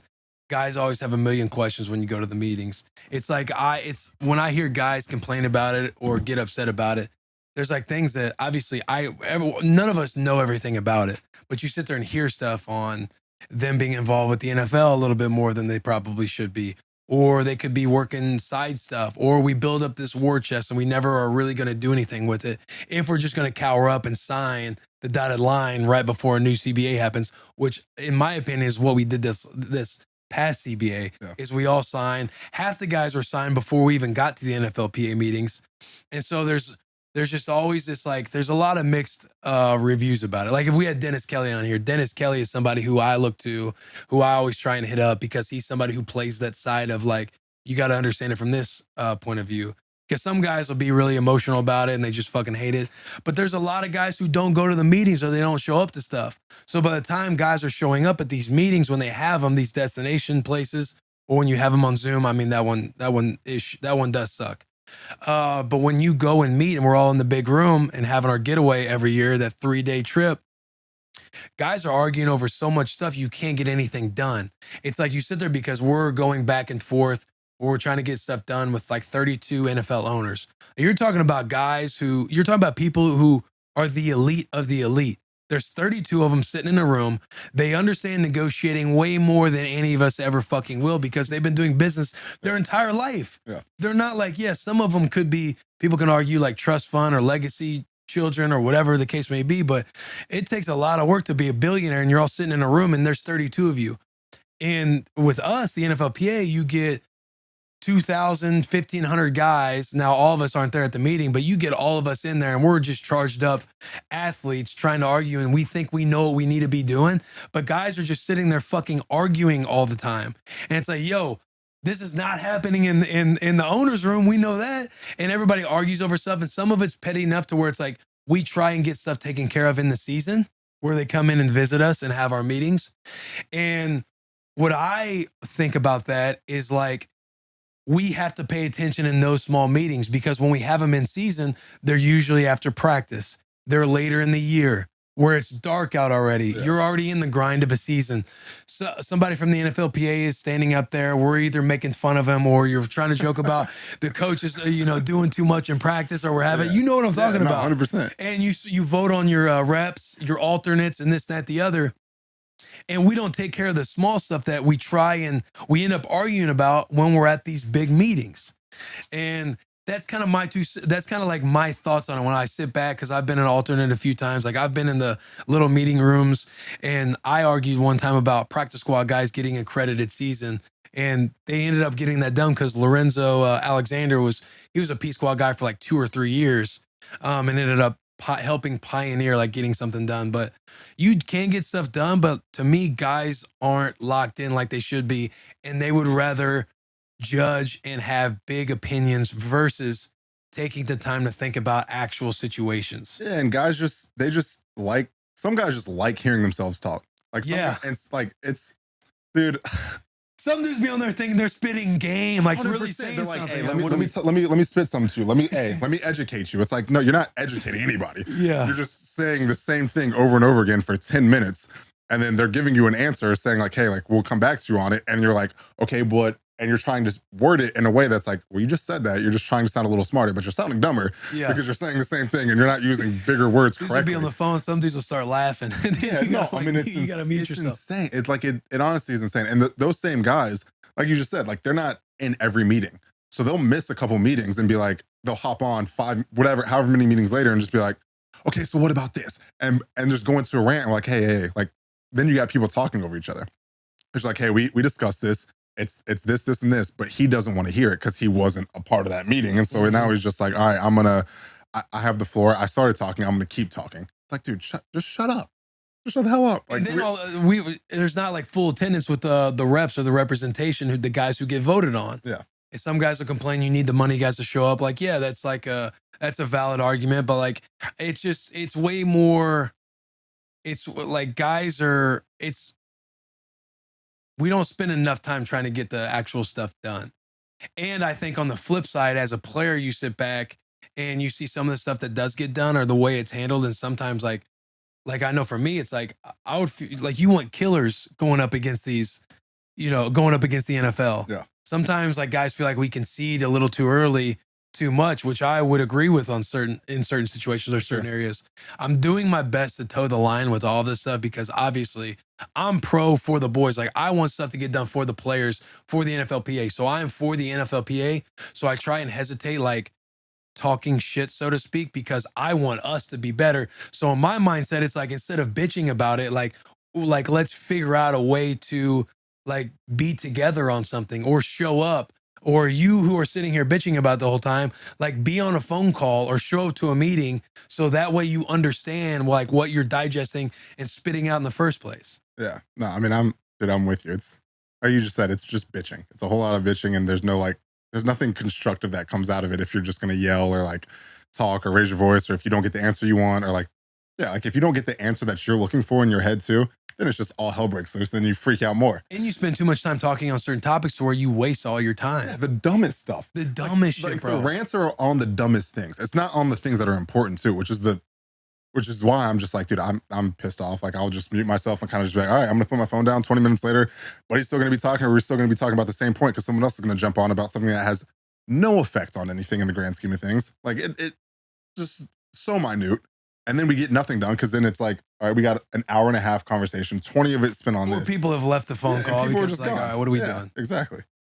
But if you're a player listening to this, I advise everybody to go to these meetings that we have every year, especially the ones you get to the destination ones, like you +1 first class, like it's a little vacation. For sure. But don't just go for the vacation, show up to the meetings. I know a couple years that there was like an attendance problem because people would go get taken care of on like, hotel, first class, +1.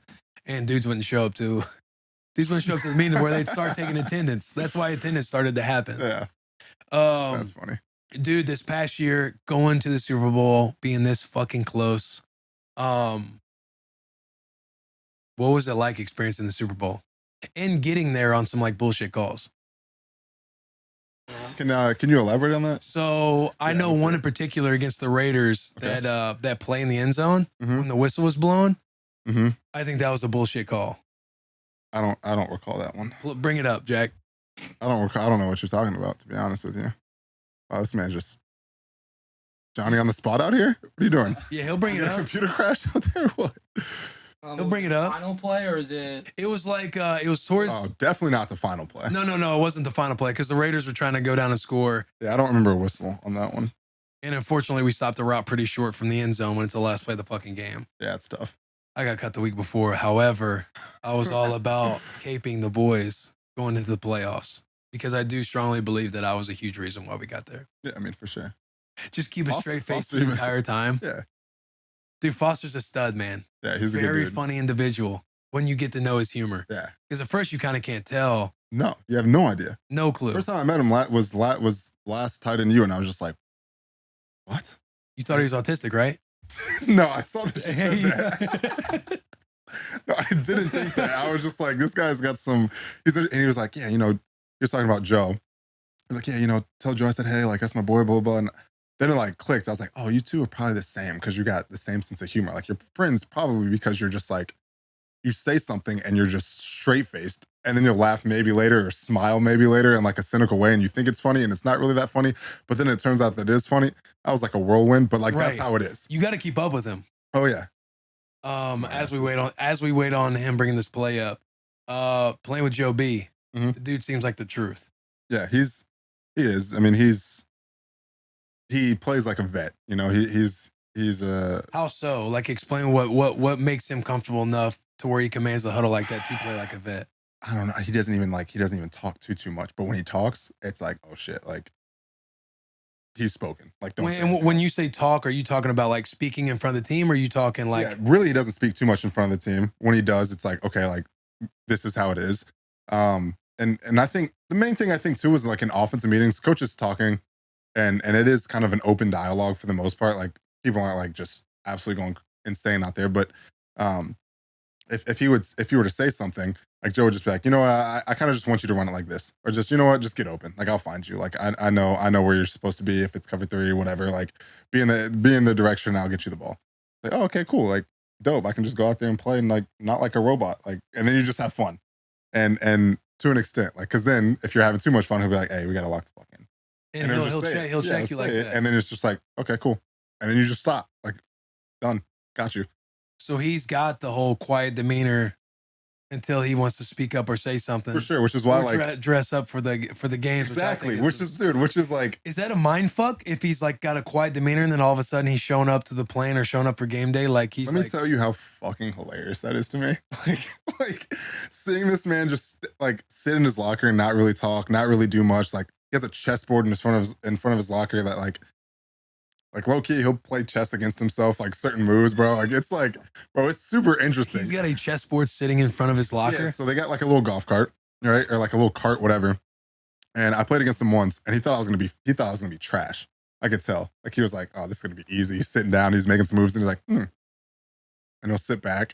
And it took like through meetings because he thought I was gonna be quick, right? Like he slept on me. So it took a little bit, but he got out of meetings early, and I just see him sitting there looking at the board. And he's like, hey, you want to make a move? And I'm like, all right, cool. Like, so I sit there for a second, I make a move, and he immediately moves a piece. And I'm like, you jackass, you've been calculating every move that I was going to make. Like, this is weird. And so like, he plays a couple people, he's beating the shit out of them. And people just are like not playing anymore. It's during the season, later in the season. And he'll just like kind of like move the chess pieces around a little bit, like play against himself. And you're just looking like, oh, are you good? Like, are you good? Like, are you just like that smart to where you're playing against? Like what is this? And he won't say a word. And then he'll just get ready, go out to practice, like kind of smile a little bit, kind of joke around a little bit, be all serious, come back in, kind of sit there for a second. Like after games too, like depending on the game, he'll just sit there. No phone, no nothing. In his pads, just sit there. And like I'm assuming just analyzing the game, but dude, Do you ask him why he sits there? No. I'm not gonna disturb him when he's in his like don't disturb the yeah, king. like I'm just like, dude, you're sitting there chilling. Like I'll just talk to the other boys that are around the locker room because I was a couple lockers down from him. Next to me was Drew Sample, then like Tyler Boyd. So TB and I would fuck around all the time. Like he'd come over to the crib, take a shot after every win. Like that was an open door policy for him. We talked about like this open door policy. He would walk in the house, take a shot with me, and then just walk out. Like that's and not say a word. Yeah, not say a word. Just like, cheers, good shit. All right, see you later. And so we would mess around a lot, and you just got Joe in the background as we're like clowning, just playing chess That's against himself. Yeah, against himself. Hey, that's iconic. Like that is awesome. That is legendary. Yeah, it's insane. And then all of a sudden, like when it's obviously a big game, he just pulls out the cigar and just he didn't want to. starts doing the little dancing and the rhythm for the Like internet to go crazy. He didn't want to smoke either the cigar until the Super Bowl. Like he was like, yo, I want this. He was like, I'll smoke this one now. Like we just won. Like we're AFC North champ, whatever. But like I'm not smoking another one after we win a playoff game. No, none of that. It's gonna be after we win the Super Bowl. Like he's like, I'm cool off that. I was like, all right. He doesn't even. I don't even know if he likes smoking cigars. It's just now that's him. What a legend, dude. Did you find the play? Yeah. Here we go, scrambling around. Did you hear that whistle right before he caught that ball? I know you fucking did. Go back. Wait, go back. What quarter was? What even is this? This is second quarter. This is before halftime. Nah. Yep, that's fine. You saw my man back there blow the fucking whistle. Nah, I saw him put it. Look at me. I'm just looking at TB. Look at me. Oh yeah. Listen to the whistle. I'm listening.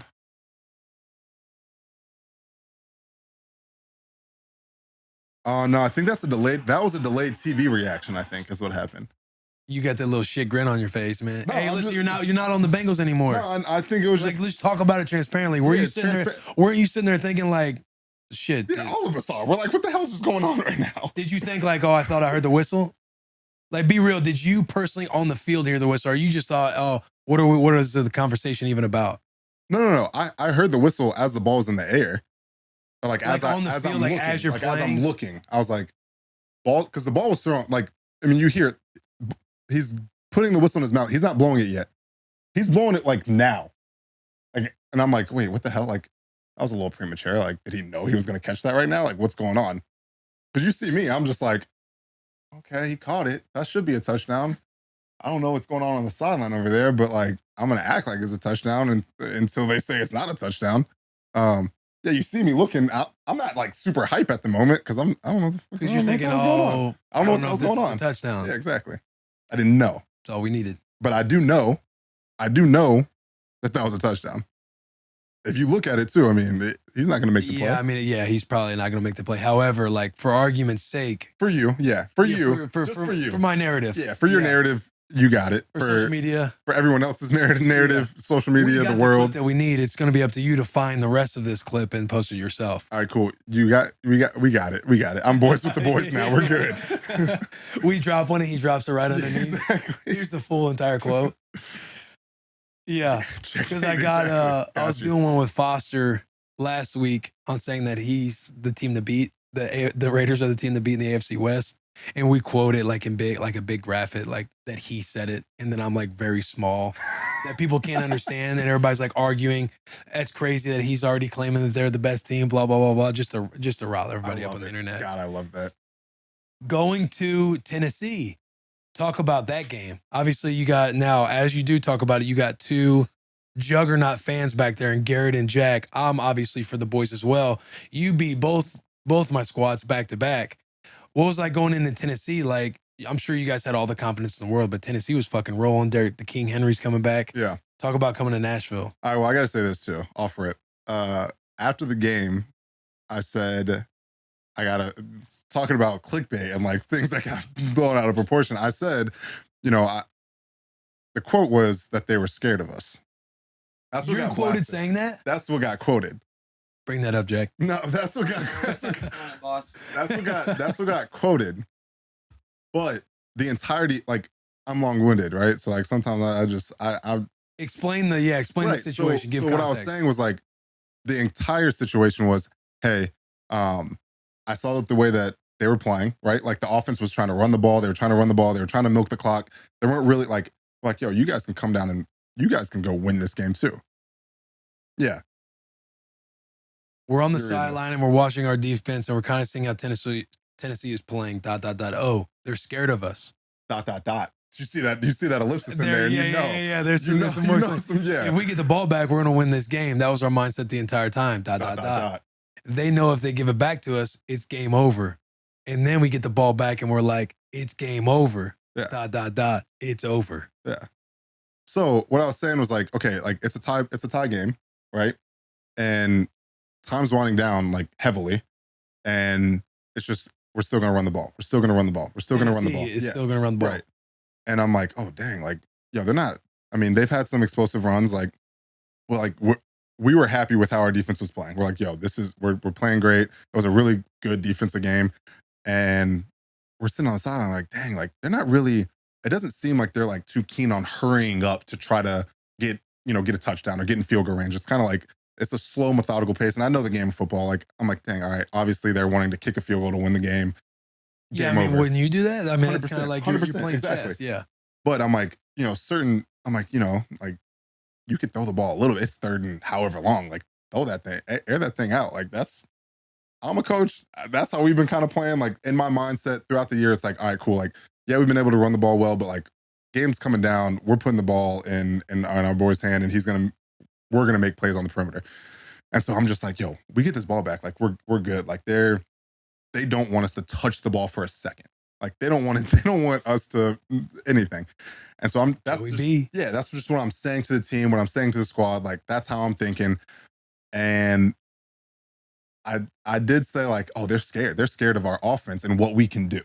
Right? Like rightfully so. You don't gotta explain yourself. You can talk your shit and they stand up. 100%. Like, you know how dudes I'm are on still the gonna talk my you know shit, how like- dudes are on the sideline. They'll walk up and down the bench and be like, hey, they're fucking scared. They ain't trying to score the 100%. ball. I will Like still talk my shit. it seems like you're trying to backpedal just a little bit. No. I just want the record to show. I didn't just be like, those motherfuckers scared of shit. Hey, we win. Done. I'm like, yo, like respectfully, 100%. We're them dogs. Great. Like they should be scared of our offense. They're having a good game. They got however many sacks, whatever. But like nut crunch time, They were eating. How many sacks did Tennessee get? 9? 9. At 9. Eating. 9. But we're still there. Like, cool. This is what we do. Like end of the game, end of the halftime. This is what we do. We make shit happen. And so that's how I felt. Cool. I'm gonna say it. But like, at least quote me on the whole damn thing. Don't just be like, they're scared of us. Idiots, we win. Game over. I mean, if I'm the reporter, like that's obviously the headline. They're scared of course. Us. Yeah. Like I gotta word my stuff a little bit better, maybe. But yeah, no. Coming to Tennessee was sick. I mean, I live here in the off season, and so like the hotel we were staying at was like a 7-minute walk from where I live. Oh, for real? Yeah, and that's nice. People were like, yo, are you gonna go back home? Like, you want to see your family there, whatever. I was like, no, I'm gonna do the same thing that I always do. I'm gonna be in the hotel. If you want to see me, you can come to the hotel. Like, it sucks because I want to go back to the crib, like hang out, like get some decent food, whatever. But like, I do what I do every time. So, no, it was electric, man. I got to have a lot of family and friends come too, because I mean, Nashville's awesome. close to Georgia, where I'm from, and it was sick. When you're going to Nashville, I'm thinking of this now because you know how the boys like to go out and eat and stuff. Yeah. What spots are you putting the boys on coming to Nashville? Oh, that's a good question. For the most part, the first thing that I say every time is Barcelona. I love a good tapas spot. Tapas and wine on Monday. You got half price wine on Monday. You get tapas. Oh, come on. I'm not a big tapas guy, man. Nah, but like, why not? I know you can order a lot more. So my wife, she's from DC. There's a Barcelona out in DC, and she took us there one time on one of our dates. And I wasn't the biggest fan because you like taste something, you got to split it. And I'm like, hey, order up more stuff. And then we were young in the game back then too, so my mind was probably somewhere else. Like, let's get out of this date. Yeah. You know what I'm saying? Let's go back home. Yeah. But I'm not a huge tapas guy. See, like the thing that I do for the most part, like I know what I like from Barcelona. First time I went there for the wine. Tell me my order. Tell me my order next time. Get the croquettes, get the patatas bravas, get the calamari, get the what did I just have that was decent? Yo, they have this spinach and chickpea something, and it was actually pretty fire. Like I'm not like I kind of iffy. I'm gonna be honest. Spinach and chickpeas, like exactly. You're already trying to throw that one out. But it was fire. They have I don't know. They have this other like pork something. It's like a little like pork belly. Yeah, the pork belly there. Pork belly, phenomenal. No, but then get the croquettes and the potatoes no matter what. But ask the chef what their favorite thing is. I do it every single time. Hey, whatever the chef wants. Like give me something and it is always fire. Okay, I'll do that. Outside of Barcelona. Ooh, that's a good question. Where do I go out here? What's your favorite steakhouse in Nashville? I don't go to many steakhouses here. Really? Oh yeah, I went to Bourbon Steak. Went there. Bourbon's fire. Yeah, Bourbon was pretty fire. Especially if you get the nice like view. Yeah, Like, that's if you that's get what I'm against the saying. window or in a the view is room, like sick, you get a yeah. nice view. Bourbon Steak was really good. I went to Kane. I like the apps. Say it again, Kane.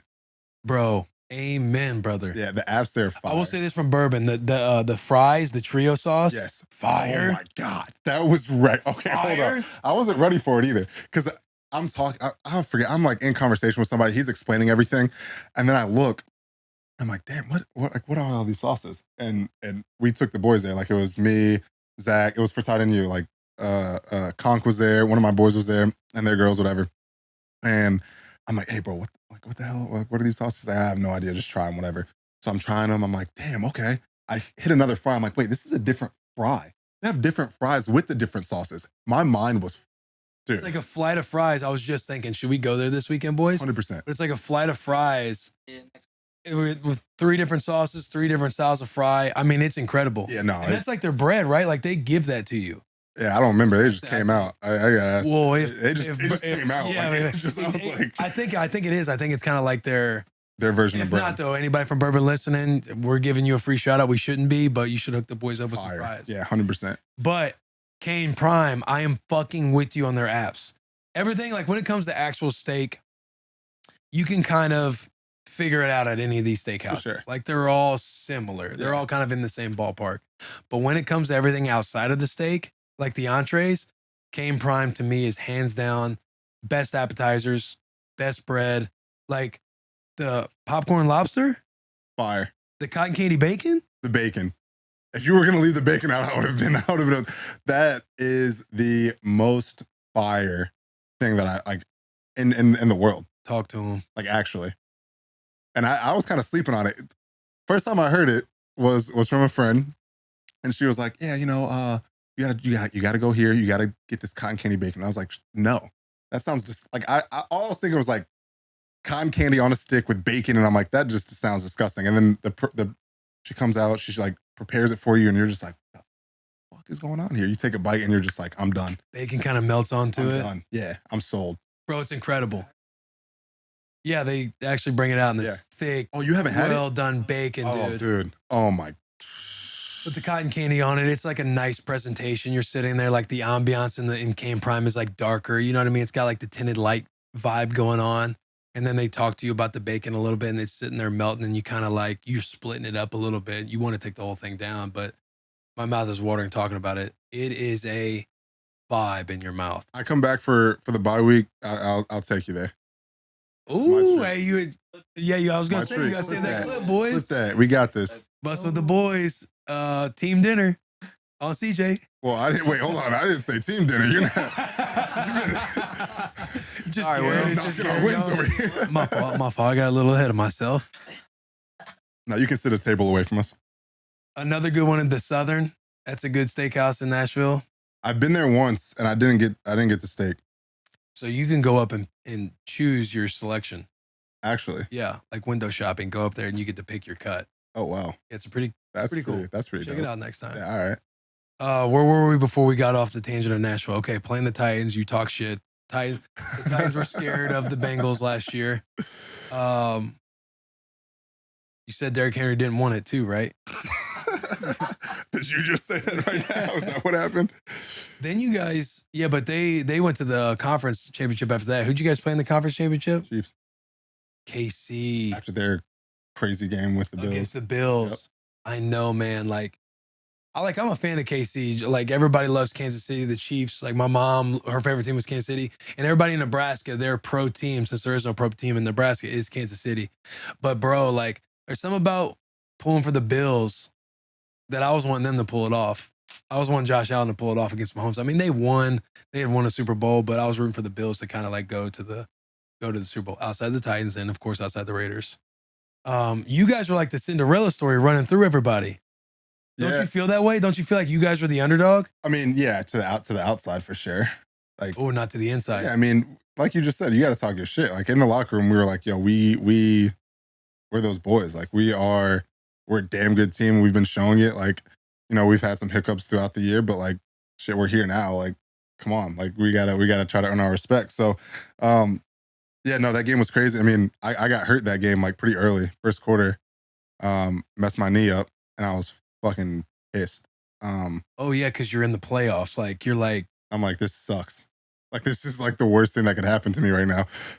And low key, like I thought to the squad, I was like, damn, if I'm not on the field, like this just that sucks. Like I don't know, like kind of feel like I'm a little spark plug, whatever. So I get and I like feel it, and I'm like, damn, I might have. what happened? What happened to your knee? It was a grade 3 MCL.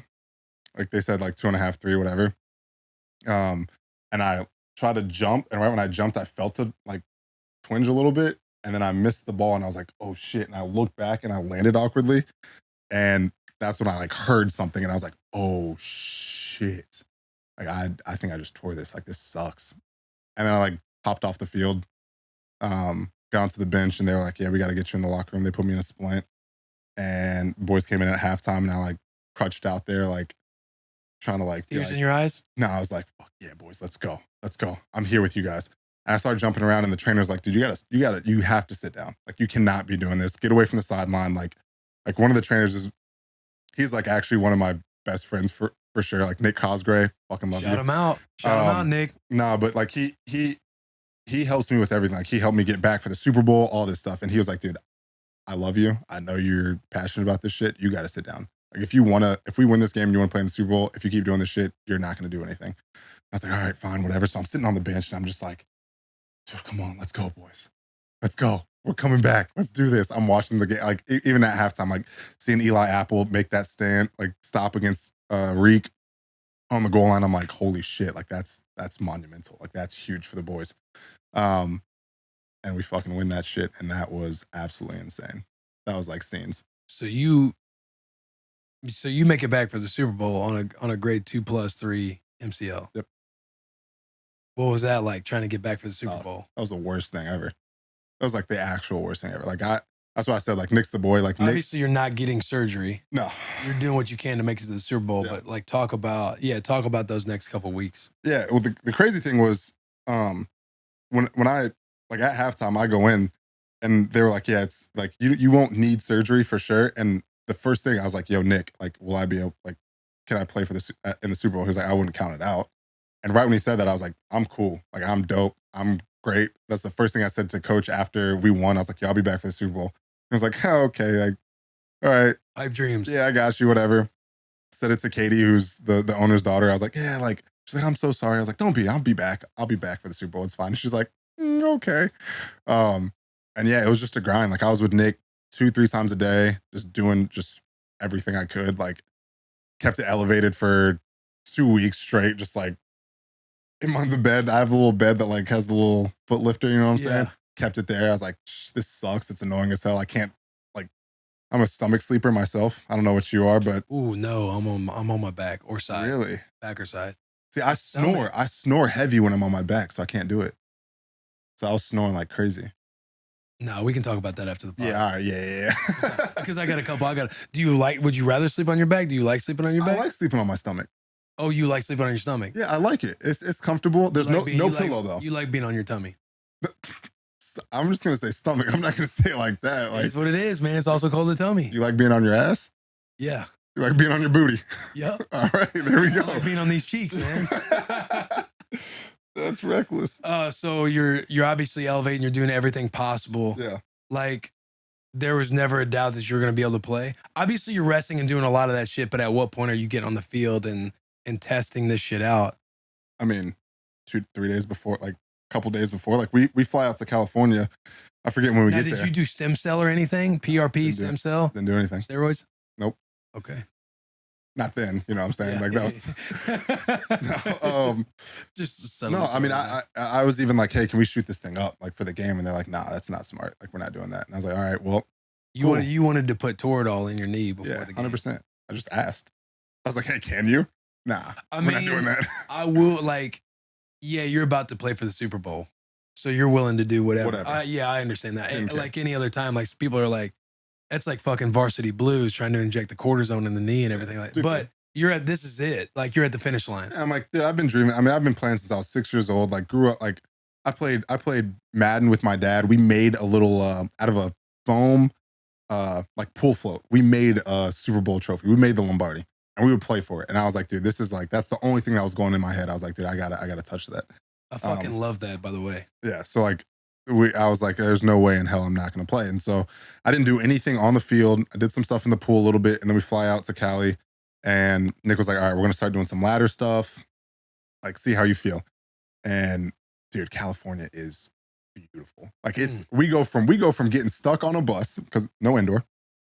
So we go from getting stuck on a bus because it's snow and icing to go to our indoor facility, which is on UC's campus. We get stuck there. We get stuck through 4 lights because the bus is stuck on a hill. And we're just sitting here like, how the hell are we going to the Super Bowl? And we're stuck on a hill going to an indoor facility that's not like that we can't just walk to. Like, this is absurd to me. So we're all thinking it. We go from that to California, February, 87 degrees out. I'm walking off the plane like, yep, I feel fucking great. My knee feels better already with this weather. So we're doing some ladder drills, and he's like, how do you feel? I was like, ramp it up, dude. Fuck it. Let's go. Let's send it. See what we can do. And he's like, all right, like, you're not going to hurt it too much more than it's already hurt. So like, you can do whatever you want to. If you can go through the pain, whatever. It's like, all right, cool. So that first day we did ladder, change of direction, ran a couple like short routes. And he's like, all right, I'm going to shut you down. Like, personally, I'm going to shut you down. Second day, he's like, how do you feel? I'm like, yo, it's stiff. Halfway through, he goes, how do you feel now? I'm like, it's still stiff, but like, fuck it. We can push through it. He's like, all right, cool. Let's go. Let's do more. And from that point on, like, I practiced probably in and out. I had maybe like 3/4 of a full practice, like total throughout the span of us being in California and throughout those 2 weeks. But yeah, you know, you're in chemistry. You know what everyone's doing. It's the last game of the year. You know everything at this point. Right. Like, you're watching film. So yeah, it was a fucking grind, dude. Like, That's impressive though, bro. that was fun. Yeah.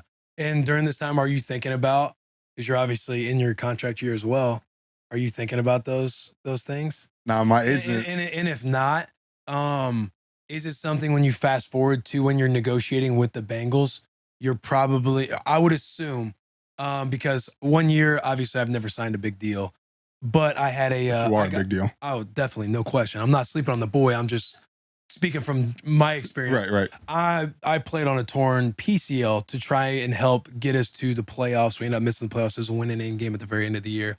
And then the next year, I was a restricted free agent. I don't know. I was exclusive rights before that because I was a P squad guy. But in my head, I'm thinking I'm the captain, the starter. They might take care of me and extend me instead of just putting a tender on me. Or if they put a tender on me, hopefully they put like a higher round tender versus just like a low round tender. Right. And when it doesn't happen, there's part of you that's pissed off because when you're trying to get back on the field, like I played on the PCL within 9 days, got back on day 9, I was playing in the fucking game. I had like 2 tackles, but they wanted me out there to signal call and do all that kind of thing, which I was about. Like you're ready to fucking die on the field for the boys. But being honorable doesn't get you paid. When you're going through the negotiations, are you thinking to yourself, like, working that hard to get back, especially for the Super Bowl? Like, you're doing whatever it takes to be out there, even though you tore your MCL. Is there a bitterness that you carry with, like, when it's like, hey, are we not thinking that, like, guys, I want to be here and I'll do whatever it takes to be a Bengal? Have I not shown that these past 7 years, and definitely in recency, like trying to get back to the Super Bowl? Like, are you thinking about those things? I mean, at the time, definitely not. Right. Like, at the time, my agent had been like, hey, like, don't kill yourself out there. Your agent's probably trying to talk you out of playing. Like, hey, he didn't though. Like, he was that's just like, good. yeah, But usually they're like, yeah, don't do it. Don't play injured. Don't ever play injured. And the players are always like, fuck it. Like, we're trying to win games. He was more like, and to be honest, I didn't know how much I didn't think I was going to play the whole game. I thought I was going to be like situational, like 15, 20 plays. I'm out there for the first play because I was like, all right, nice, whatever. And coach is like, my position coach was like, you good? And I was like, yeah, I'm good. And he was like, yeah, I'm good, but also take care of me. Like, pull me back when you think I need to be pulled back. But like, first half, good. Second half, 45-minute halftime, it's like, holy shit. Like, I'm stiff as hell now. 45 minutes is tough. But yeah, I mean, at the time, I'm not thinking of anything, dude. I'm just like, yo, I'm fast forward to the negotiation period. Are you think of everything? Not like that's you thinking like, you guys should be taking care of me because I did X, Y, and Z, but you're thinking like, are we not? Is there no appreciation in fucking? It seems like you guys are just slapping me in the face for everything I'm trying to do to play. Right, which is why, like, in my head, I'm like, are you gonna throw me a bone? Like, are you gonna show a little appreciation with the fact that I was like, dude, like screw this, screw the contract, screw everything. I'm trying to make sure I'm out there with the boys to win a Super Bowl and bring that to the organization and the franchise and like, you know, everything that the city has been like gassing us up for. So yeah, 100%. Like that is definitely going on in my mind the entire time. Yeah. Like even the first, which is fair. Like that's the human being, the competitor, like the loyalty, all that in us, which sucks because you got to remove that when it comes to negotiating. But at the same time, you're like, man, like that's not coming from a place of like, I feel entitled and I deserve Right. this and you better give me this or you guys are fucking stupid. It's just like, damn, like this is how it's going down. Like Right, you which can't is- throw me a bone at all. right, which is then that takes that, which helps take the emotional aspect of it out. Cause you're like, damn, this is actually just cutthroat business. Right. Like, It this numbs is- you up. Yeah. Like real quick. So it again, which makes it a little bit easier just to be like, all right, like agent says, hey, just letting you know, this is how it is. Cool. I can see that. I can clearly see that that's how it's going to be. Nick's probably texting you. What are you hearing? It's not good, Nick. And Nick's like, It dude, ain't looking good, what buddy. the hell, dude? Hey, look, hey, we'll take a trip together. We'll be good. Yeah. Talk about the Super Bowl. Like, are there situations that you look back on there where there's like pivotal moments or things could have shaped out this way or the other? Obviously, you play that in your head no matter what. But this is the first offseason removed from that Super Bowl. Are there things that looks back, it's like, damn, we win it if we do X, Y, and Z right here in this moment? Because every player lives in their own movie. Yeah. Man, if I would have done this or had this play shaped out the way we drawn it up or executed the right way, like we win off this game. Like talk to us about the Super Bowl. We're sitting around a fire, fucking grandpa's talking to the boys. Yeah, I mean, I'm thinking about it just from my perspective, you know, like I don't know, like certain things, like playing with my knee and stuff, and like I caught 2 passes. They were like, it was for nothing. It was like a couple yards, whatever. And I'm just thinking, damn, like really, I should have made a little fucking corner miss, and then I would have been 1-on-1 with the defensive end if I just don't get touched by him for a second and stopped. And we're on like the 20-yard line at that point. It's like, all right, cool. I like shoved this little ass DB off me, and it's a foot race to the end zone in my mind to score as opposed to kicking a field goal. Changes the game. You got certain blocks that you're like, damn, like, man, he was kind of in the hole. Like the running back really could have just ran off my ass just then, but like, did I block the hole? 100% I did. So I think of it from that perspective more so than like anybody like saying like, oh wow, if this one play or like if we would have done this one a little bit different, whatever. Like, was it sickening knowing that Jamar Chase was wide open on that last play? 100%. Yeah. 100%. Sickening. Yeah, for sure. I mean, it yeah, you think about that too sometimes. Yeah, like that's what tough. a game though. When like OBJ goes down, are you guys thinking like, all right, like when you guys are about to play the Rams, you want to go get it? Taylor? Maybe.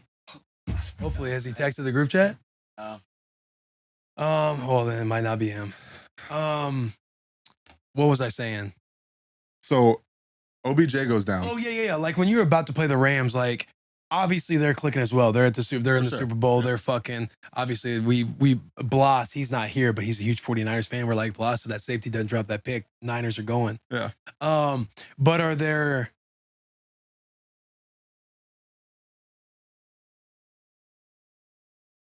Steve Burns here, our next guest. Oh yeah. Fuck. I keep losing. I keep saying the OBJ thing. But like, you know, as a player, like the human element of all the pieces that they have, because they have a lot of fucking 100%. talent on their team. Oh yeah. Obviously picking up Von Miller late in the year, OBJ middle of the season.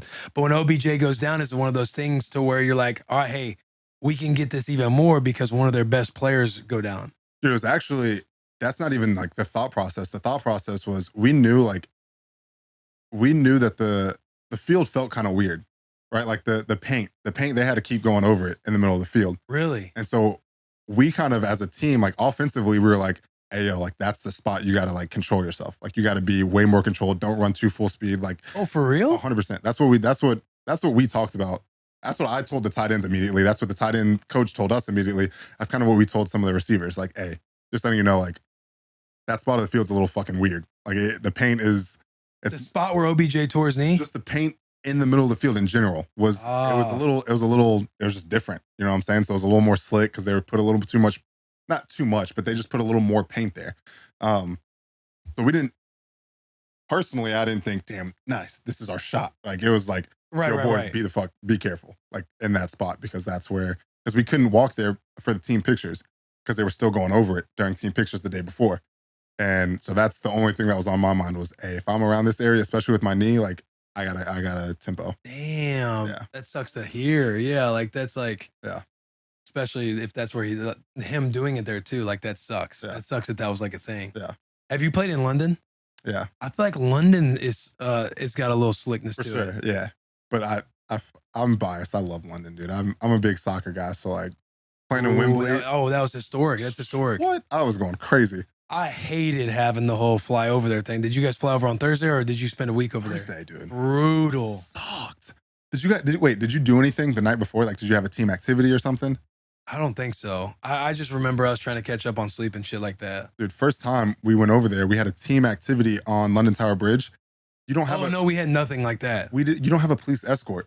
We were in the car for like 2.5 hours. We got there for 30 minutes and they're like, damn, yeah, we didn't think this one through. We got to go back. Oh, I'm like, what the hell are we doing out here? Because our practice feels like we had to bus for, I felt like quite a bit to go over this little like middle school baseball field that we practiced on. Oh, yeah. Brutal. Yeah, we did that. So, yeah. Right when you land, like your sleep is that night. Like as you're on the plane, you're supposed to get your sleep. Dudes are popping like the sleeping pills. What is it? Ambien? Melatonin. Yeah, well, I'm not talking the natural melatonin. I'm talking Ambien. This man. Like, yeah, we got to go out. Yeah, we got to go out. And then you land and it's Friday morning, right? So Fast Friday begins when you get all your stuff at the hotel. Yep. Brutal. It's a brutal experience, dude. Then you fly back right after the game. Yeah. We played the Bengals and we fucking tied. Yeah. When I was on Washington. Yeah. That's the team. That's the time that I'm talking about. That's the time where you were there. You were there. Yes, 100%. Oh fuck. Yeah, that's when I'm like, yo, we had a. How brutal was that game, dude? Dog to go back and forth, and then hey, we got the ball out on Andy when. Yes. Oh my god! Listen, we're over here too, and everyone knows I'm a huge soccer fan. Everyone knows I'm a huge soccer fan, and I'm like, I can't believe we came over here and tied. And everyone's like, yeah, these British people, they're used to this shit. They watch soccer all the time. They're used to 0-0, 1-1, 2-2. That doesn't mean shit to them. That means something else. I was like, no, this shit still sucks. Like, you didn't know how to celebrate. Yeah. Like, you kind of feel like you won, but then you see the kicker and you're like, hey man, it's all good. Because the kickers were basically missing. I guess you guys turned it over. Did your kicker get a shot? No, we had that turnover. Yeah. Yeah. Bro, it's nuts, man. And you don't know how to feel. You're like, are we going to party on the plane ride back or? Oh, people still party. I didn't. I was like, dude, I'm just. Everybody still party. I didn't party either, but everybody partied on the way back. I didn't party. No, I don't drink. Definitely don't remember too much of the plane ride because I was asleep. Is there anything I'm not hitting on, boys? Super Bowl? Okay. Ooh, can we talk about that?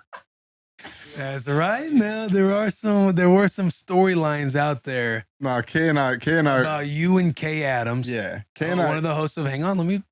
he still wants to talk. Host of Good Morning Football. She's a stud. She's for the boys. We're a big fan of Kay Adams over here. But there were obviously some tabloids going around. You know, the magazines at Walmart showing that you and Kay Adams were a thing. Seems like you're both very private about your dating life, so there was never any truth to be brought from it.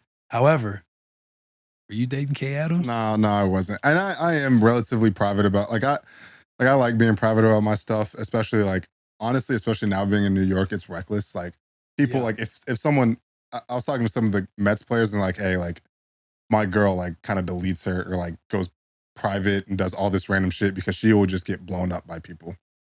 I'm like, all right, that's good to know. Good. Like, even if you're not doing anything, he's like, oh no, like it's just like, his name's Pete Alonso. Pete, I fucking love you. And he was just like, hey, I'm gonna be honest. I've been with my girl since high school and she still gets blown up. I'm with her that night and she's getting blown just up. Like about him, playing in the game? No, just like him like, oh yeah, I was with Pete last night, blah, blah. And she's like, what the fuck? Like, who the hell even is this? Like, I was with you last night. Like, yeah. What? So I'm private in that regard, thankfully, but then something comes out and they're like, oh shit, is this true? And I don't want to say anything because I'm like, dude, I'm private. I'm not trying to like say whatever. But no, like we were homies, like good people. Like you said, she's for the boys. She's a good person. She's awesome. Being on like Good Morning Football, I was like, oh, this is dope, whatever. But no, we were not dating. I'm not gonna touch him. No, we were not. Just get my hand out there. I already know that's how it's gonna look from you, JP. Then you're gonna put me like drinking this water bottle right here in his hand. You're gonna like Photoshop his hand there so it looks like I'm doing it. Yeah, Just exactly. trying to hurry up and touch his fingers. We interrupt this episode to bring you one of our sponsors, which is Duke Cannon. Duke Cannon is not just an incredible Instagram account that you should go and follow with all the memes and the funny shit going on. You're not going to even realize They're funny. that they got all the bathtub stuff going. I say the bathtub stuff, you know what I'm talking about. I'm talking about the body wash, I'm talking about the deodorant, the shampoo that goes in your hair and makes you feel phenomenal, dude. They have the cool dry rub on for what's it called? Deodorant that you put on and you keep moving, dude. You keep moving and it Dry feels like an AC unit literally in your armpits. It's that good. When your boy was on the road, wondering which way is up and if I'm going to make it through this life, Duke Cannon kept me cool the entire time, dude. Not only with the fucking deodorant that I've brought up 6 times now, but that big ass brick of soap that you rub on your body, which Will knows now, you put in the pouch, dude. You rub it up a little bit. That changed my life. Changed your life. Literally, if you go back to And that you get episode, like you clean the skin off, you clean all that. It just feels fantastic. Check out Duke Cannon at any Target or on DukeCannon.com and use code Bussin for 50% off your first order. back to the episode. Should we get into tier talk? Yeah. It's a fun one. We came up with this one. The boys came up with this one yesterday. So our tier talk this week is going to be best grades in school. Growing up, kindergarten, K through, or I mean, if you remember the preschool days, you want to throw a preschool shout out, preschool through grade 12. That is what our tier talk's going to be. Tiering them 1 through 3, your top 3, your favorite grades growing up. Do you want to go first, or do we make the back of the bus go first? We make the back of the bus go first for sure. Is this a collective effort or like how we? Collective. Do you We have a usually do collective efforts? We've 'Cause only done it once. Usually it's just the guests and Will who do the tier talks and we'll do shout outs. But I mean, I think we can rattle off like a tier 3 pretty easily, at least for me. We all might have different. Yeah. I mean, go ahead. Yeah, like JP might have got bullied in certain grades, so he might not remember them the right way. Check the tape. I was prom king. Oh, talk your shit. Senior year. My favorite. Were we all just gonna say our favorite, or we're gonna give you 3? Oh yeah, all right. All right, favorite 5th grade for sure. I was peaking athletically. We had the fastest mile time, fastest pacer test, or most laps on the pacer test, fastest swimmer in the county in 25-meter freestyle. I made a half-court shot at a high school basketball game at halftime, and everybody was going crazy. And I That's like, electric. Dude, that Yeah. is So so electric. funny. and the coach came up to me. He's like, "Can't wait till you're in high school, man." Hey, I was like, "Oh my god, it's a wrap." I'm going to the league. That's real though, bro. Like that's part of one of my like descriptions. Like, but that is fucking real. For sure. Yeah. So 5th grade for me. Okay. Obviously, honorable mention, senior year is great for everyone. But if you use senior year as your number 1, you just had a shitty upbringing in high school. It means that you had to wait till your Jack's last just year. already. See, you shouldn't have said that. I was hoping but his y'all- was gonna y'all be can- all right. You can talk. So for me, it's freshman year of high school. You just left middle school and you were the top dog, and now you're the lowest on the totem pole. You thought you were cool, and you were like truly dog shit to everyone that walks the halls. But if you were special, like myself, you might have been friends with a couple of the upperclassmen. Yeah. So the juniors and the seniors, I start running around with. You start dapping up some of the homies in the hallway. You think you're cool. But I remember my sister, she ratted on me to my mom freshman year, and she was like, "Jack cannot be hanging out with kids in my grade anymore." She's like they're starting to like him more than me. And like, I'm like, hey, like, I don't know what to tell you. Like, and I was a like short little fat kid freshman year. So it was like, it was an adversity battle all uphill. But for me, freshman year, there's so much potential and like opportunity for growth. You really don't have too much going on. It's easy classes. And yeah, a whole change of scenery. So freshman year is tier 1. So you've been into Cougars off rip, huh? You've always been into Yes, older yes, women, boy, like man. Don't let golly. What do you got, Garrett? I'm gonna go with sophomore year for some of the same reasons. Hanging out with the older guys on our lacrosse team, they used to just take me around all the time to all the parties. So that's always fun when you're a young dude. And sophomore year, because that's usually when you get your driver's license. And so it's Big time. that first time, like like you freshman year is And it kind of epic. sucks in your guys' descriptions because like, oh damn. The If punch yours ain't is gonna senior hit. year, it's okay. No, I'm talking about you're right about sophomore year when you get your driver's license. Yeah, because you're still young, but then you get that little bit of like, I'm free. Like I can just drive myself places now. Now you can like pile in your homies to drive places. So I think sophomore year for me was like that 1 year where you're like, all right, let's get it. That's big time. Yeah. So you guys just saying your tier ones? I Yeah. guess just our best. Yeah, I So we got agree with all fifth, of those. freshman, sophomore. I like those picks, boys. I do. I think that's think very sophomore good. year I is think you that guys did one very though now. fucking good. All right. CJ? I'm in Taylor's seat, so I'm gonna go last. No. Oh. You're first. No. You go first. Actually, if Taylor was on today, I was gonna make the case that I believe I should go last because I feel like the record recently has displayed that I've earned the right to go last. I mean, I usually you all say like guest is right, but that's fine. Yeah, I'll go first. I like what Guess they all usually goes said. first. Guess you does usually go first. And it was a toss up for me. It really was. It was between for tier one. It was between. Start with tier 3. Oh, you must Start with tier 3. Yeah, build it up.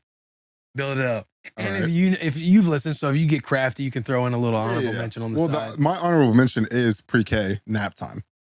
Oh, so you have a pre-K honorable mention. I love that. Always pre-K nap time was goated. Like I remember it. I remember just being like, oh, nice. Like on the playground, you're running around, you're going crazy. You get back in, you got your nap time. That nap time was, electric. Like that's what more. Right now, we're in practice, right? We have the craziest practice. We go through camp. Coach says, you know what? No meetings, nap time. I'm going to be honest. Nap time was a nightmare for me because I went to bed until I was a teenager. So anytime I fell asleep, it was like Freddy Krueger's coming for me. And I'd wake up with a soaked cot. You know what I mean? And I'm just gonna be. I'm trying to blame the kid. I'm trying to blame the kid next to me or figure out how I get out of this situation. So pre-K, like, nap time was always like staying over at friends' houses. Like there's some chess being played as I went over there. I would have the doctor told my mom that I had to stop drinking Kool-Aid by 7 p.m. Stop drinking Kool-Aid in general, then just drink water or something. Well, just stop drinking liquid. Like the liquid, like there was no water when you're a young kid. It's like, give me some Kool-Aid. Yeah, that's facts. Like water was boring. You're not about like water tastes shitty when you're a little kid. I'm gonna keep going with my tiers, but I just want to say that whatever your tier list is, if it is a grade that's under 13, like under the age of being 13, I'm gonna judge you a little bit because I'm gonna be like, damn, like you're still, it's a good year for you. That's tier one, but you're still being in the bed a little bit. Like that's tough. I still had some prime years. That's fine. So tier 3, we're gonna go 1 year after pre-K, kindergarten. Miss Hedesheimer. Loved the class. I thought I was the coolest person ever. I had. Wait, what grade is this? Kindergarten. You're going pre-K and kindergarten for tier 3 and 2? No.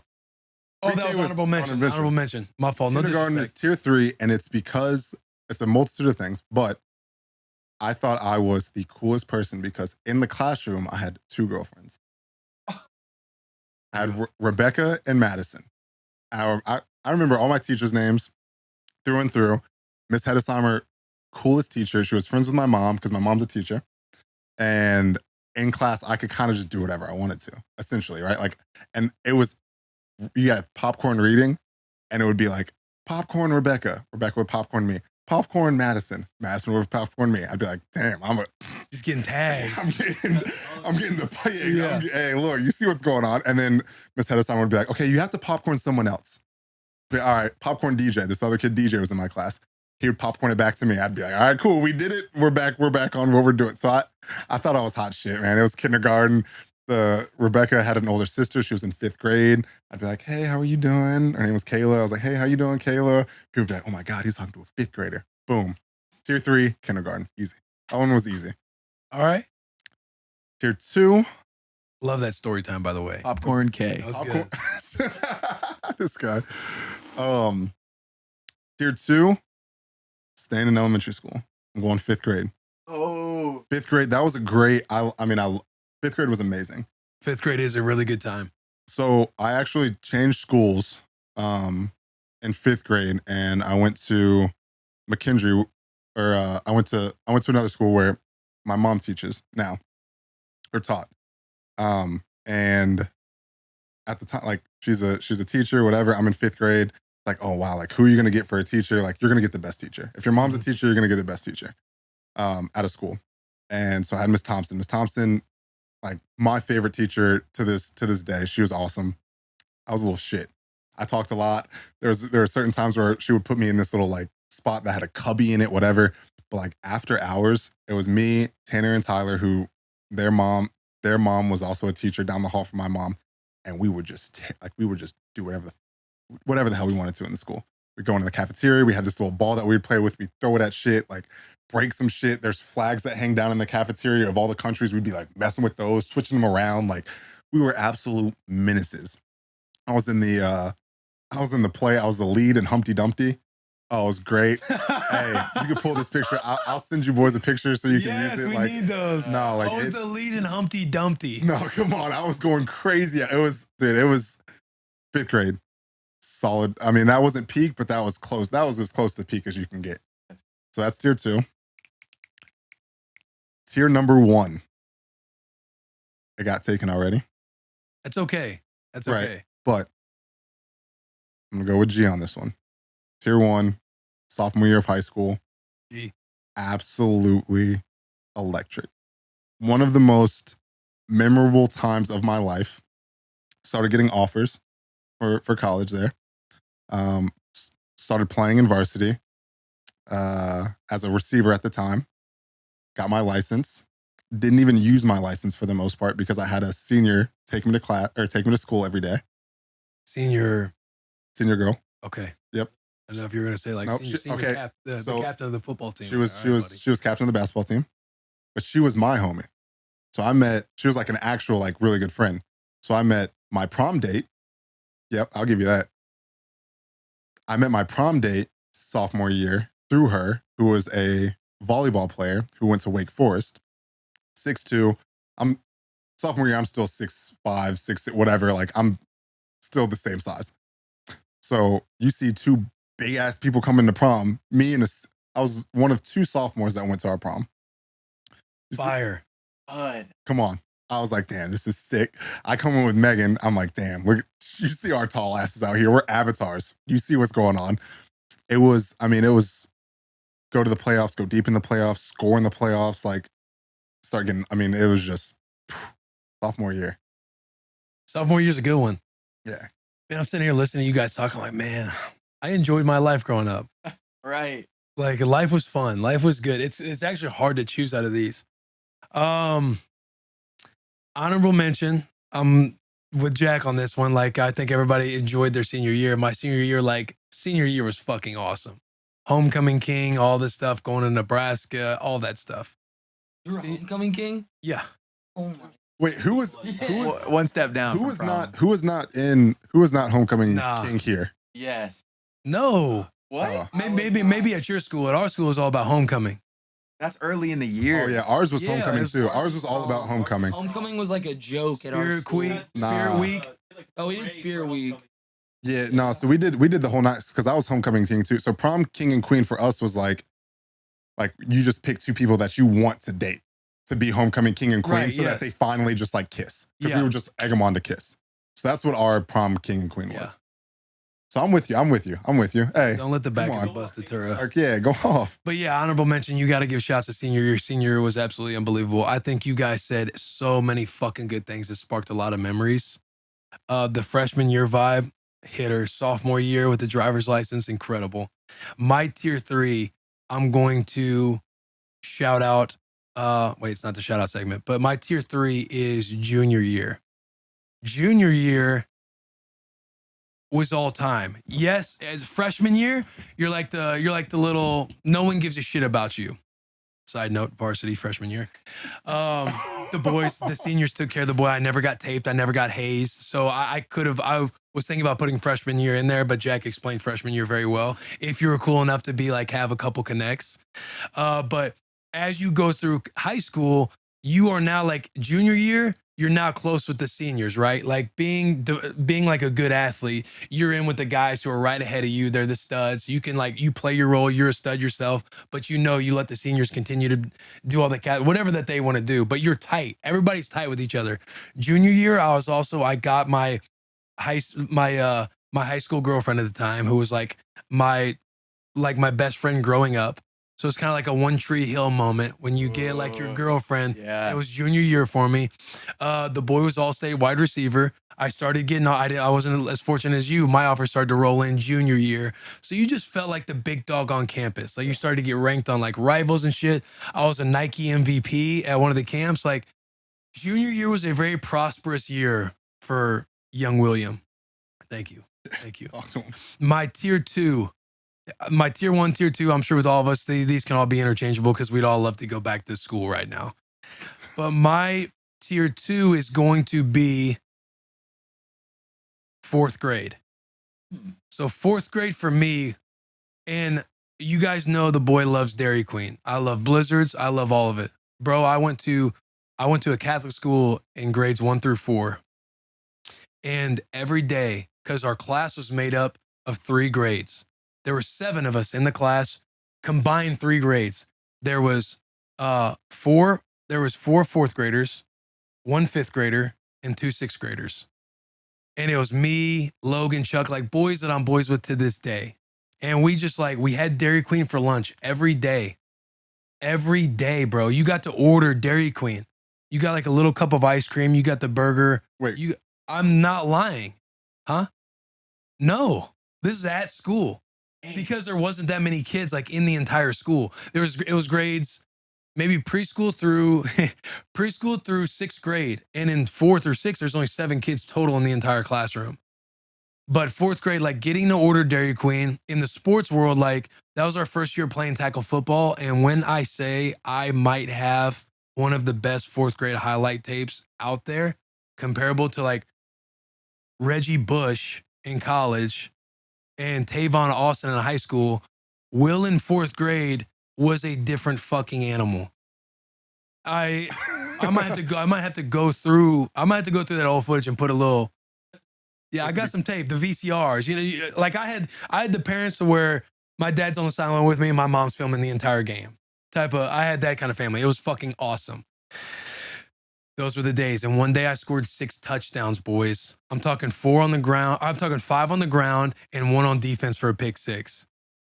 And I was living the dream. I was playing baseball that year. We're 10 years old, so I'm on the 10-year-old team. I made it to the All-Star team. Our 10-year-old team made it all the way to the Little League World Series in the Cal Ripken Junior League. However, they didn't tell us until after we won regionals. We go through district. We lost in the quarter, so we had to come back in the losers bracket, beat the team twice to win in districts. State, we walk through state. We sweep them. We fucking 10-run rule those boys. We 10-run rule those boys in 4 innings in state. It was Sykeston. Hey, then we get to the regionals. We go up to Iowa, go to the Field of Dreams. We get to do that whole thing. We go to Iowa. We're at regionals. I find $300 under my hotel bed at a Red Roof Inn. I thought I was fucking living. We go to like one of the big malls or whatever, and I'm like spending this $300 thinking it came unclaimed. We took it to the front desk, but nobody claimed this $300. So I'm rich. You're rich as a fucking 10-year-old kid with $300. And then we go to regionals. We lose in the second round. We come all the way back and beat Kansas twice in the championship to win. Our coach comes over to us, says, boys, I didn't want to have to break this to you because we didn't want to take away from the experience, but they informed us when we got here at the start of the tournament that the Cal Ripken Jr., they weren't going to have the 10-year-old tournament representing in the World Series. So they basically just like, they hosted us at the World Series. We got to like step out in the middle of the field and wave and do all that. But baseball and football, prime years, 4th grade. Now, my tier 1. The way I just rattled off 4th grade, I might have to just say that's my. I gotta make some notes because I'm gonna let you keep talking. My tier 1, I'm going to say, is 8th grade was my most fun time in school because 7th grade, like, you know. Hang on, this is my time. Like, let's not try to kill the vibe. What we doing? So 8th grade. Running from the top. Yeah. My tier 1 is 8th grade. Let me tell you why. Because we have a fucking hater literally right next to me, but I will not let him bring this adversity to me. So you know how I said in junior year, when you're tight with those boys that are seniors, when you're in 7th grade, they're kind of like, when you're like that how old are you then? Like when you're in those like early teenage years, 12, 13, those early like teenage years, like the boys are kind of like not you keep it tight with your guys. The grade above you, they're kind of like assholes, they're kind of dicks. They think they're the man. You're kind of entering out of elementary school, going into 7th grade. You don't feel like the big dog yet. But 8th grade, when I say we got to run around and do whatever we wanted because all my boys' teachers were moms. And one of my favorite teachers of all times, Mrs. Kekek. Shout out Mrs. Kekek, no free shout outs. Pre-algebra was the best fucking time. I'm talking, that's when you're wheeling and dealing candy bars for your baseball league. You can look at me all you want. That's big time. When you're making money, side hustling, and eating candy bars in class. Not only that, but 8th grade, high jump record, 4x1 record, 4x2 record, relay high jump record, and I was also like the hurdle district champion. Maybe the peak of my entire athletic career was in 8th grade. But yeah, my tier 1 is definitely 8th grade. I felt like the vibes were the highest. The boys were the best of friends. That's when I started sprinting to the cafeteria for lunchtime, not caring who's in my way. We knew the principal. One of my boys' dads, he was the principal of the fucking school. Like, we ran it, bro. And it was fucking awesome. And I was on my travel baseball team. We were number 1 in the state this year, the Rage. Shout out the Rage, no free shout outs. That 10-year-old team that won in 4th grade, they stayed together. They stayed together and created a fucking dynasty. And we went all the way to 8th grade and we were number 1 in the state. We got 3rd in the gold division in the World Series. That's my tier talk. All right. You got him? There will be no honorable mention. There will be no honorable mention. Hey, you heard him? He said there will be no honorable mention.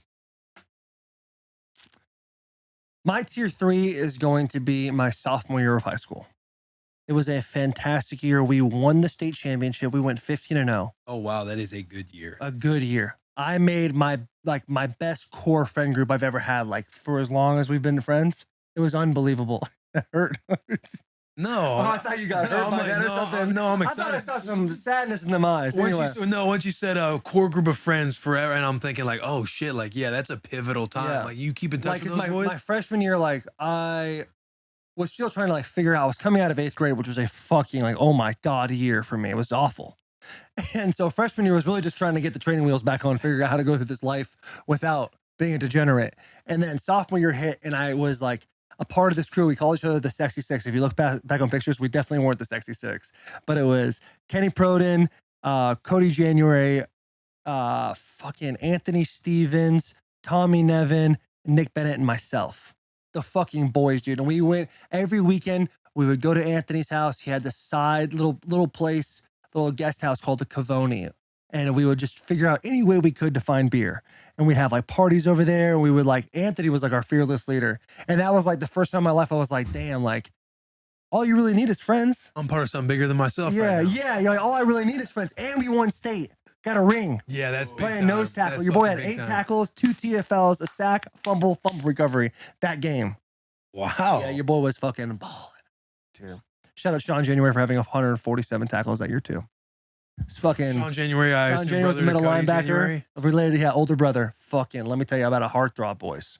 Stud. Paper bones, though. That kid would break everything. That is my tier 3. My tier 2 is 1st grade. Because it was going to be kindergarten in Miss Berline's class. You were in Miss Berline's class for kindergarten and first. But kindergarten, low-key, like, you're kind of finding out the dynamics of how the real world's going to work. It's just like your first time in school.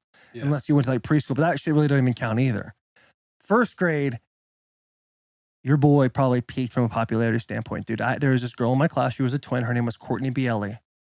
And I miss her to this day, dude. I had the biggest crush on her. That's when I found out I liked girls. And I also had a Lion King lunchbox that I would walk into the cafeteria with holding like this.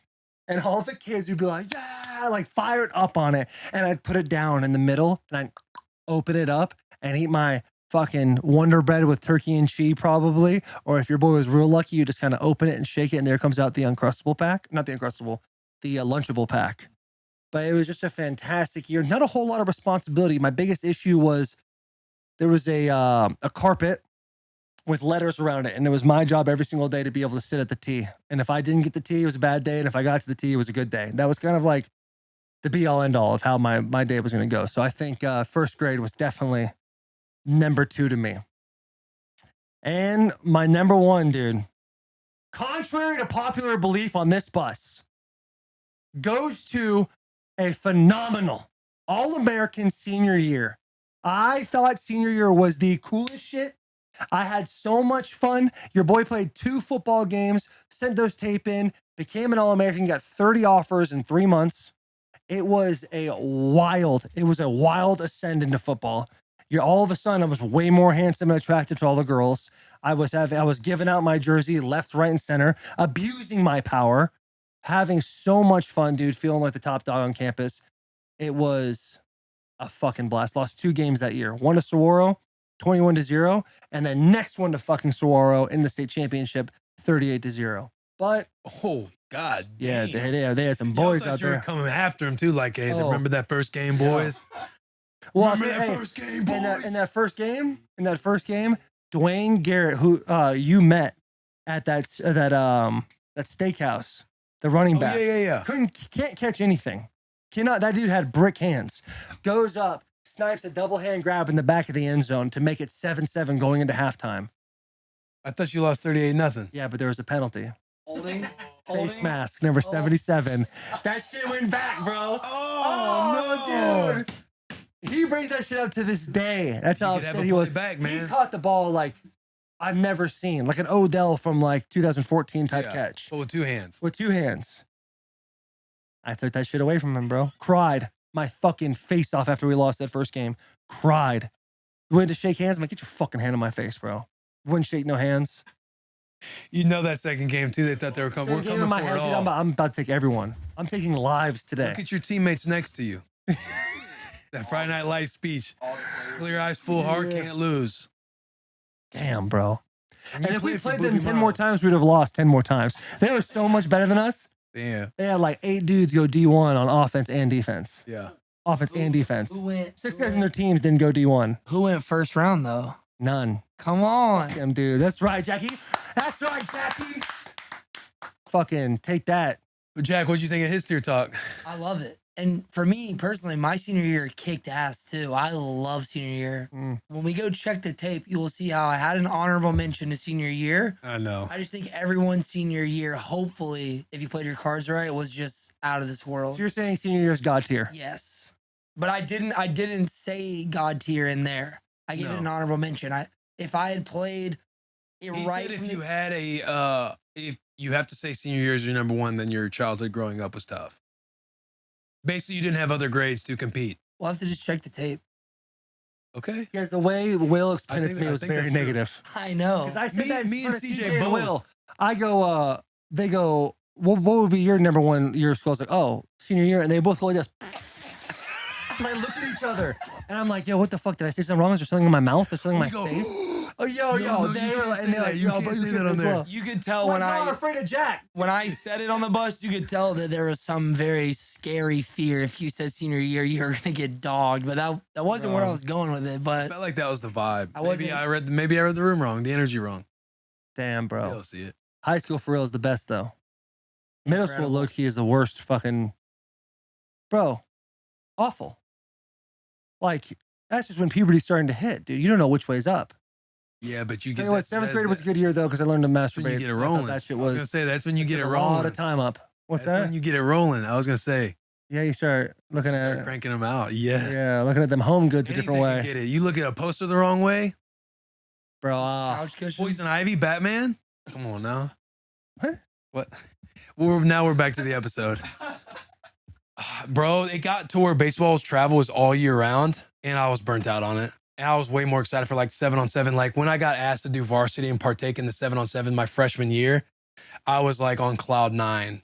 It gives me goosebumps. I got chills right now thinking about it. When I got to go work out with the varsity early in the morning, you're like having protein shakes for the first time. Like you're like the fucking, like you're going to do it. Yeah. And then they're like asking you to go play on the 7-on-7 team. And it's just like, that was during the summer. So I kind of just nixed baseball after that. No, I forgot to talk about 7-on-7. 7-on-7s were. I think now it's a little more political and there's like different teams and stuff. But 7-on-7 with your high school team, there was nothing better. Dude, it's so fucking awesome. I mean, we traveled to Bama, we traveled to South Carolina, like. oh shit, you guys. Oh yeah, no, like Damn, even you guys just traveled as to a high different school, states. Yeah, and like Lil Wayne was bumping every single time. Woo! Bro, Carter 3 was going crazy, and it was that was life for sure. So I'm with you on that. Couple Why questions. the laughter on 8th grade? Let's talk about it. Middle school, like talking to middle school was that's the worst of the three: elementary, middle, high school. That's the middle school to me it's the worst. I don't know. You start figuring out how to work the boy downstairs. Yeah. You start learning about porn in 8th grade. Okay, cool. I mean, those are incredible times. Cool. And You're learning about. I mean, you could. My friend's dad had figure to it come out over later. and clean up the computer because there were viruses all over it. And we tried blaming everybody else, obviously, except Well, ourselves. Yeah, you have to at that point. Will sounded so proud saying that. I'm just saying there's like good times in 8th grade, man. Before you go to high school, before you have to grow up for real. But you don't though. Like, wait. Well, how many people were in your high school? Because you were in fourth grade with 7 people. Okay, so it's different ones. After 4th grade, we were out of Catholic private, and then we went to public school. So our graduating class, mine was 240. Okay, that's a little better for sure. I just loved 8th grade, bro. Like when I say like all of our boys, like their parents were teachers, and like one of my boys' dad was like the principal, and you started like so Little League playing football growing up. The last year was 7th grade. They nixed the middle school football 7th grade program back when I was there. They were asking me to play in 8th grade as a 7th grader in the community league, or there were whispers, there were rumors about it. It never happened. It never transpired.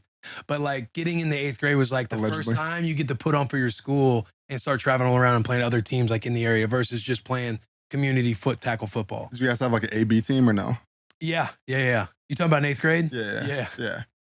The A team would play and then the B team goes out there for like a quarter or something like that. Yeah. Well, no, we had 2 just different teams. Like we had like an A, a North Gwinnett A, and a North Gwinnett B. Like there were 2 separate teams. It wasn't like Both play on Friday, but just different, like different it times. was the best team A? Yeah. Right. Okay. Yeah. But like not for like just like people would come out, you'd watch the B team play, and then the A team would play right afterwards. So you play 4 quarter.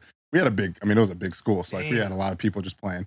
8th grade just sucked, dude. I don't know. Like 7th grade sucked, 6th grade sucked. Like, damn, you got these periods now. You're going out like, damn, I don't have just one teacher. I got to go to this teacher and I got to go to that teacher. We had trailers. I'm like, dude, I'm out in the trailers. I'm in 8th grade. Why the hell am I walking out to the trailers? But before school, you would have like that homeroom, and we would always have like certain games that go on. So say you're a homeroom, Mrs. Worley was my teacher. Say you had the homeroom, right? You would have like intramurals before school. So we would have Mrs. Worley's class was a team. You would go and play like hockey in the gym before school started.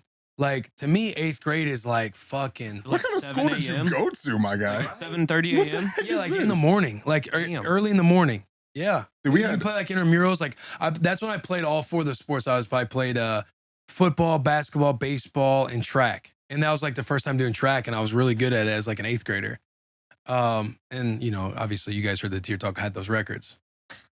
Young King. That might still. I think middle school. One of the things I agree about middle school being like not at the top for me was 6th grade. You have to like use a locker and like get books and go to class.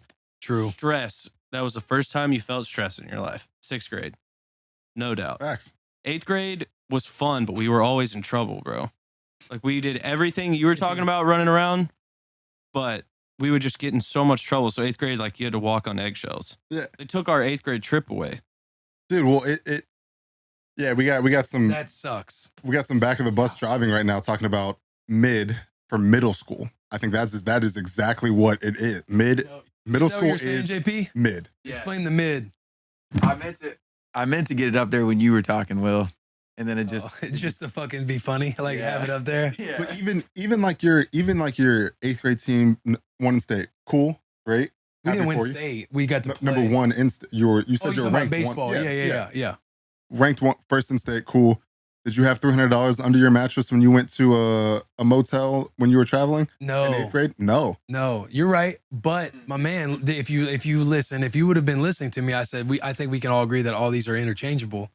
Like it was, I went based off peak athletic career. I felt like. Okay. That And 8th grade to me was like, I mean, don't get me wrong, I was a dog throughout all of it. But 8th grade to me, I felt like the man for real. Like in 8th grade, you're walking around with like ankle weights on because you think you're changing the game.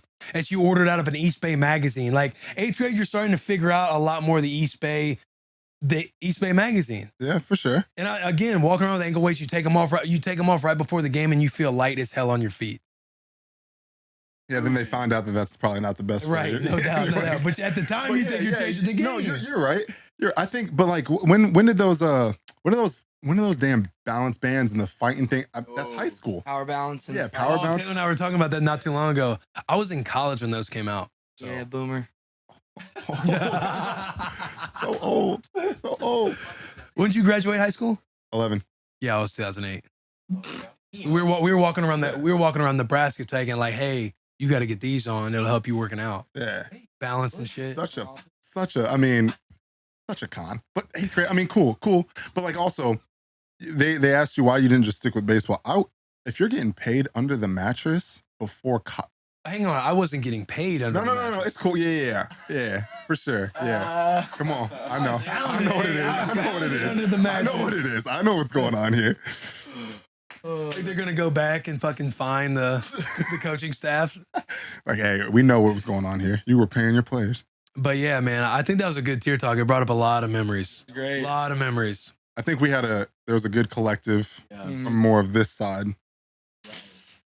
I respect what you're doing. You've watched enough Bussin' with the Boys to where you want to create some animosity. I respect it. I think this was a good conversation all around. I agree. I just don't think that. I mean, 8th grade was just cool. You guys. Okay, hang on. Just to try and put myself in your shoes, I see what you mean by saying 8th grade is my tier 1, like my top dog. Yeah, I can understand that. right. But I have to stand 10 toes down. You tier what you tier. I get it. I'm all in. If I could go back, it'd be.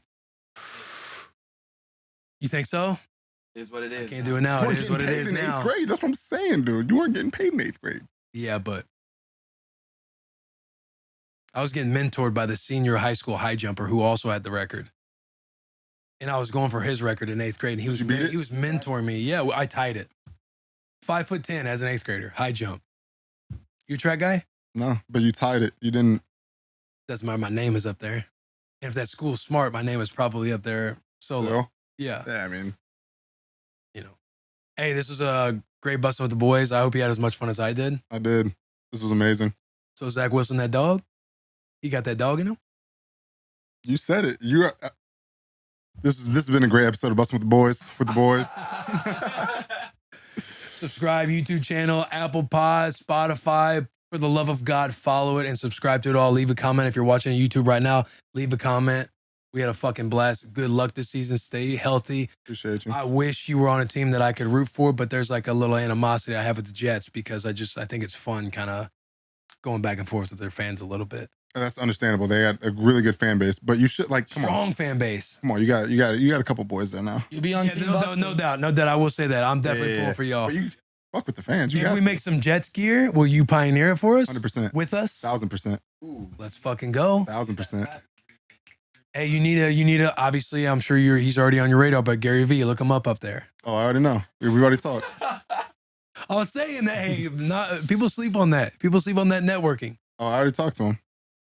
Come on. Hey, appreciate you, bro. Yeah, thank you.